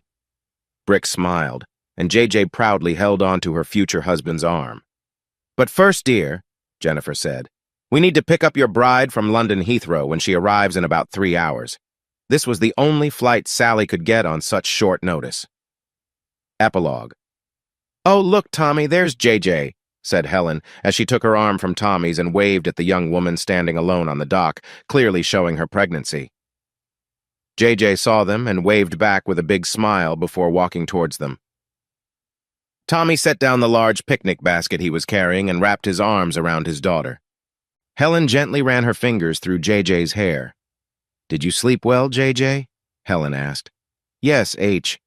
It felt strange at first, but I found it really calming and got used to it soon," JJ replied. She then looked at her father, who was smiling at her. "I didn't realize how noisy sleeping on boats could be, though, Dad. Brick had trouble sleeping. He's still resting." "No, I'm not," came Brick's voice from nearby. "I've been up for at least 10 minutes, used the bathroom, washed up, and brushed my teeth. Oh, hi, H. You look great this morning." "Thanks, Brick," Helen laughed, then added, "Oh, the baby's kicking. Come and feel." JJ placed her hand on Helen's belly, and a look of amazement spread across her face as she felt the little movements. Brick and Tommy joined her, resting their hands where JJ pointed. "That's lovely, Helen," Tommy remarked. "Wonderful, Mrs. Yu," Brick exclaimed. "I thought JJ was big, but you look ready to burst." JJ playfully nudged him. "Brick, I'm surprised that, for a diplomat, you often say the wrong thing." "Sweetheart," he replied with a grin as he lifted his wife into his arms and smiled at her. "It's my best quality." At that moment, Sally and Helen's tall husband, Jake Ullinger, a professional golfer, walked up, arm in arm with Sally. Brick and Tommy greeted Jake with a handshake after he said hello to the others, wishing them a great day on the water, his slight German accent showing before he left. JJ linked her arm with Helen's as Brick picked up the second basket that Jake had brought to the boat, and both Tommy and he carried it down. "How is Jake doing with his new caddy?" JJ asked. "So-so. He's a bit worried that he hasn't prepared as well as usual with only 2 practice days left before the match," Helen answered. Sally clasped her arm around Helen's.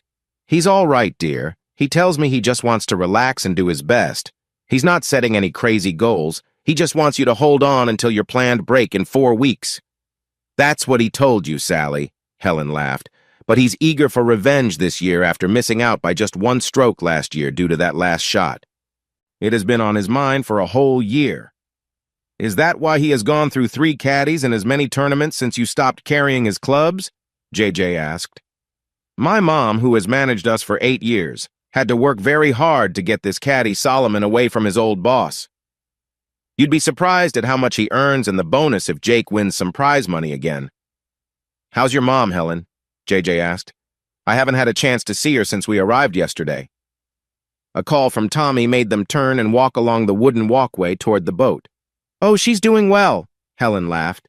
"Still saying no to Jacob's proposals. She thinks it's better to stay single until she retires next year." "Did your mom meet Jake's dad while you were with Jake, Helen?" asked Sally, who had only met Sharon and Jacob briefly at the airport 2 days ago. The couple was staying at a hotel near the Royal Melbourne Golf Course since Tommy and Sally's guest room was occupied by Helen and Jake. She knew that Jacob had been retired for some time, and she understood that Sharon took her job seriously and wanted to stay involved. "No, it was the other way around," Helen said. Sally stepped into the boat first, and JJ helped the heavily pregnant woman into Sally's waiting arms as the boat rocked gently. "Jacob bought one of the larger houses in the area where my mom was selling properties in Chesterfield. Jacob had just retired and sold his automotive business in Germany.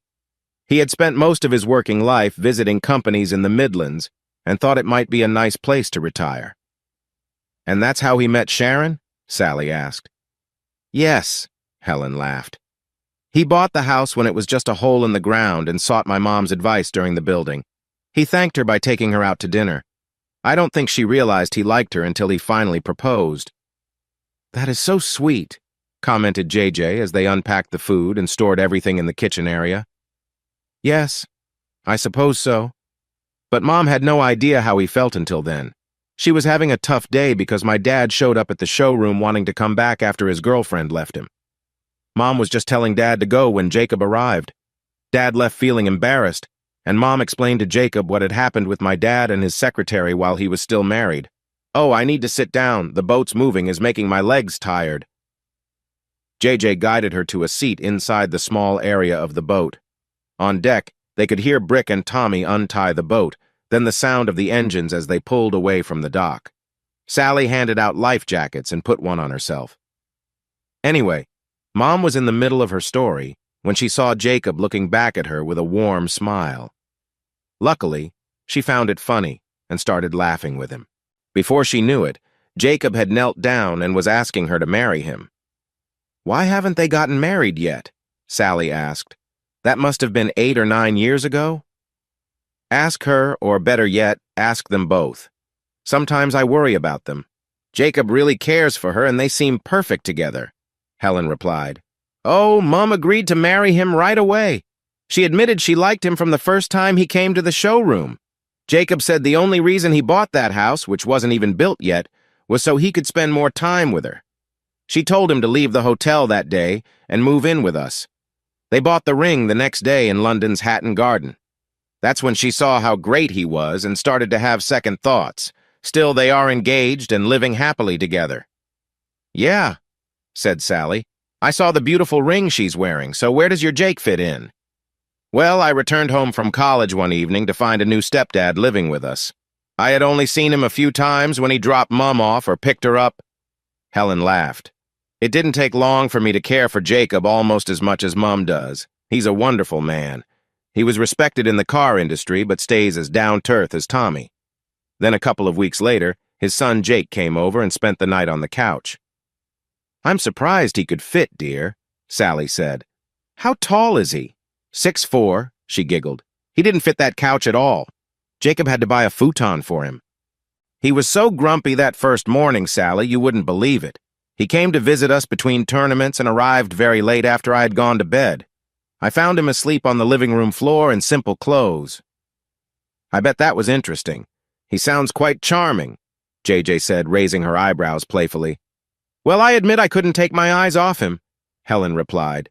"Impressed right away, were you?" Sally suggested with a knowing smile. Helen nodded. "So, love at first sight, Helen?" JJ asked, giggling. "No, not really. Jake was upset, angry, and a bit rude," Helen laughed. "He was annoyed with his dad for getting involved with Mom, a woman he had only known for a few weeks. Jake didn't like our little house and was unhappy about the taxi fare from the airport. He had already decided before arriving that he didn't like my mom, and by extension, he didn't like me either. To top it off, he had fired his manager for being unhelpful and was thinking about quitting his golfing career." "Coffee or tea?" Sally asked as she prepared the kettle. "Tea, black, for me, please. Coffee hasn't been sitting well with me lately." "How did you both become close?" JJ asked curiously. "Jake calmed down after a couple of weeks with us. He saw how much his dad and my mom loved each other. Jacob told him that even though they were engaged and living together, Mom wanted a solid agreement before they made it official." "And Jake was okay with that?" Sally asked. "He was fine with it, until Jacob said he wouldn't marry Mom unless she agreed to rethink the terms of their agreement. Older generations can be quite surprising." "Oh, you can include us with them," Sally replied. "We all know what we want and are willing to do a lot to get it. I ended things peacefully with a good husband because I still loved my childhood sweetheart. Tommy and I traveled together, hand in hand." "Well, Jake stayed with us for a few weeks and we started to warm up to him," Helen added. "I had finished my master's in marketing and was busy applying for jobs everywhere. Out of the blue, Jake asked why I didn't market him. I was a bit sensitive about Jake since we hadn't quite clicked when we first met, and I told him to stop joking. He insisted he was serious. By that time, we were all ready to move into our new house, and Mom's job was coming to an end. Jacob suggested we start a marketing partnership between Mom and me. We used the money from the house as our startup. Jake became our first client." "Wow, that must have been quite the achievement to have a rising star early on," Sally said, pouring coffee for the crew and tea for JJ and Helen. "Back then, 8 years ago, Jake was only ranked about 250th in the world and had recently thought about giving up his dream. He began to find his motivation again after playing on a course just outside Jacob's backyard. We were all members, and Mom and I played regularly to keep active. Mom and I set up a new golf coach for him, signed him up for tournaments, and planned his schedule. He was doing well again, but 3 tournaments into the season, his caddy had to back out at the last moment. We used to hire caddies for each tournament since Jake didn't have enough recognition for a full-time caddy. So I stepped in and carried the clubs for him at that tournament, and he won his first big championship. I became his permanent caddy, and we traveled together everywhere, and over time we grew close. Ah, Sally and JJ said together. That is so sweet, as all three got up to go on deck with drinks. Not discouraged, Helen continued.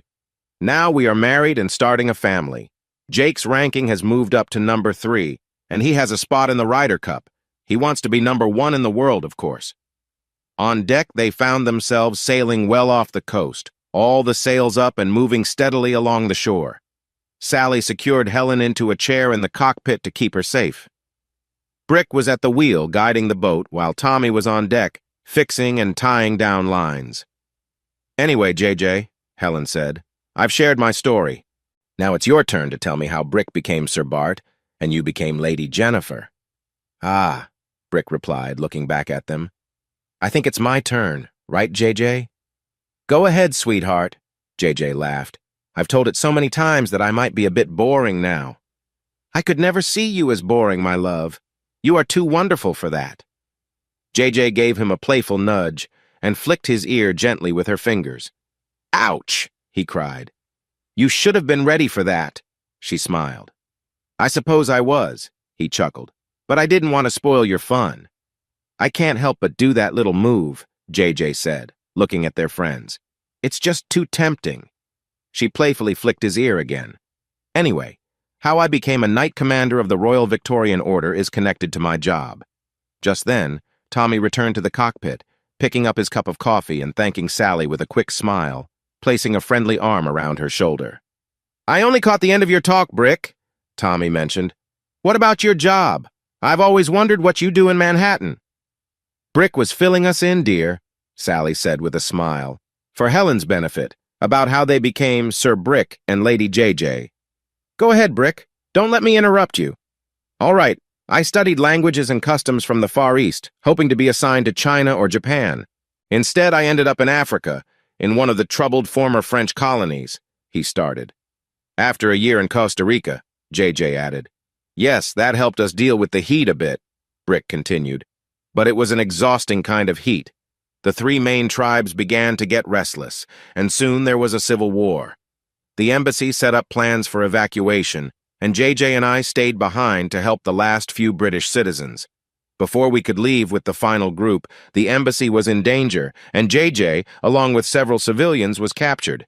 I was away at the time, trying to convince some mine workers to leave, and I felt so worried when I heard, Oh, JJ, what happened? Helen asked, placing a hand on her stomach. JJ covered Helen's hand with hers. I was okay. We weren't treated badly. We were valuable to them. To make a long story short, I negotiated with the group that captured us. Brick spoke their language well, and they trusted him, JJ added, and I secured the release of the hostages and got everyone out. Brick steered the boat a bit to the side, and Tommy adjusted the sails accordingly. This was Brick's 3rd trip on the TTT, and Tommy thought he was doing great. Brick studied all 3 main dialects, JJ said, and he was able to talk to everyone involved to keep us safe, along with some other people. Not only that, he helped get everyone to talk and started discussions that led to a stable sharing of power. If we had stayed longer, they might have made him president. That's a bit of an exaggeration, JJ, Brick smiled. Anyway, the airport reopened, and we were flown out by the RAF. Brick was then sent to New York to join our team at the UN, JJ added as she picked up the empty mugs. We heard about the award a month before the New Year's honors were announced. We couldn't tell anyone until it was made official. Brick wasn't very happy about having to get a fancy suit made that he'd probably only wear once. You know how careful he is with money. She made a funny face at her husband, and he responded with a playful gesture. She moved to the kitchen area. I did have to buy a new dress for JJ, Brick shouted after her. That was what really stretched our budget. I saw the ceremony on the news, Helen called out. Hey, JJ, that Prince William looks quite charming, doesn't he? We met him at the Open the year before last. JJ came back to the front, saying, Yes, he has a friendly vibe. I felt more nervous at that ceremony than during the embassy situation, and I was just in the background. They paused for a moment, listening to the sounds of the sea, the wind, and the gentle tapping of rope against wood. So, Tommy, why is this boat called the TTT? Helen asked, pointing to the lifebuoy on the side of the cockpit. The others all laughed loudly. "What did I say?" she wondered. "Tell her, honey," laughed Sally. "Come on, Dad," JJ encouraged. Brick didn't say much but couldn't hide his smile. Helen looked confused and turned to the captain. "Okay, Helen, you remember my memoirs that were written while I was away?" "Yes, but I have to admit I never read it. Mom said it was." "Okay." "Well, not many people read it, just the main points shared in a magazine. The writer asked if he could turn it into a movie," Tommy said, looking at the empty sea. "No payment, just a hope on his part." "We saw the movie Jogging Memories last year while flying across the Atlantic," Helen said. "I thought it was very funny. I had to explain the jokes to Jake. He likes to act very German just to tease me. The only thing he said was that the actress playing my part looked better in shorts than I do." That was Hannah Knight. She has done very well since then. It was a low-budget film, so the director let Hannah take your role, and her mother Marcia played her own part. "That was Marcia? I didn't recognize her. She looked wonderful. I don't think I ever met her daughter. Hannah came to the barbecue, but she was very young back then. She has grown up since then." "Oh, she really has," Helen smiled. "I also told Jake about your small role in the film. You were the officer releasing someone near the end. I thought the actor playing you did well, but his accent wasn't great. Didn't he date that famous actress for a bit?" "Yes, but not for long. He's been with Marcia for over a year and a half now. That's a long time for him. She is very down to earth, which has helped him a lot. He's expected to be nominated for an Oscar for his latest big movie. I think he agreed to work on our film for a share of the profits. We filmed it on a tight budget, and all the outdoor scenes were shot on the Isle of Man. It made a nice profit, and my share helped me get the boat that Brett wanted for me." "Tommy, the name of the boat!" Helen exclaimed. "Of course!" "Not exactly, Helen," Sally laughed. "Marcia came up with the name because of how many takes Tommy had to do for his small part, and it was more than 2. Surely not. 10-take Tommy? Double that, Helen." Sally laughed again as Tommy's nice tan looked even darker. "Tommy could never remember his lines.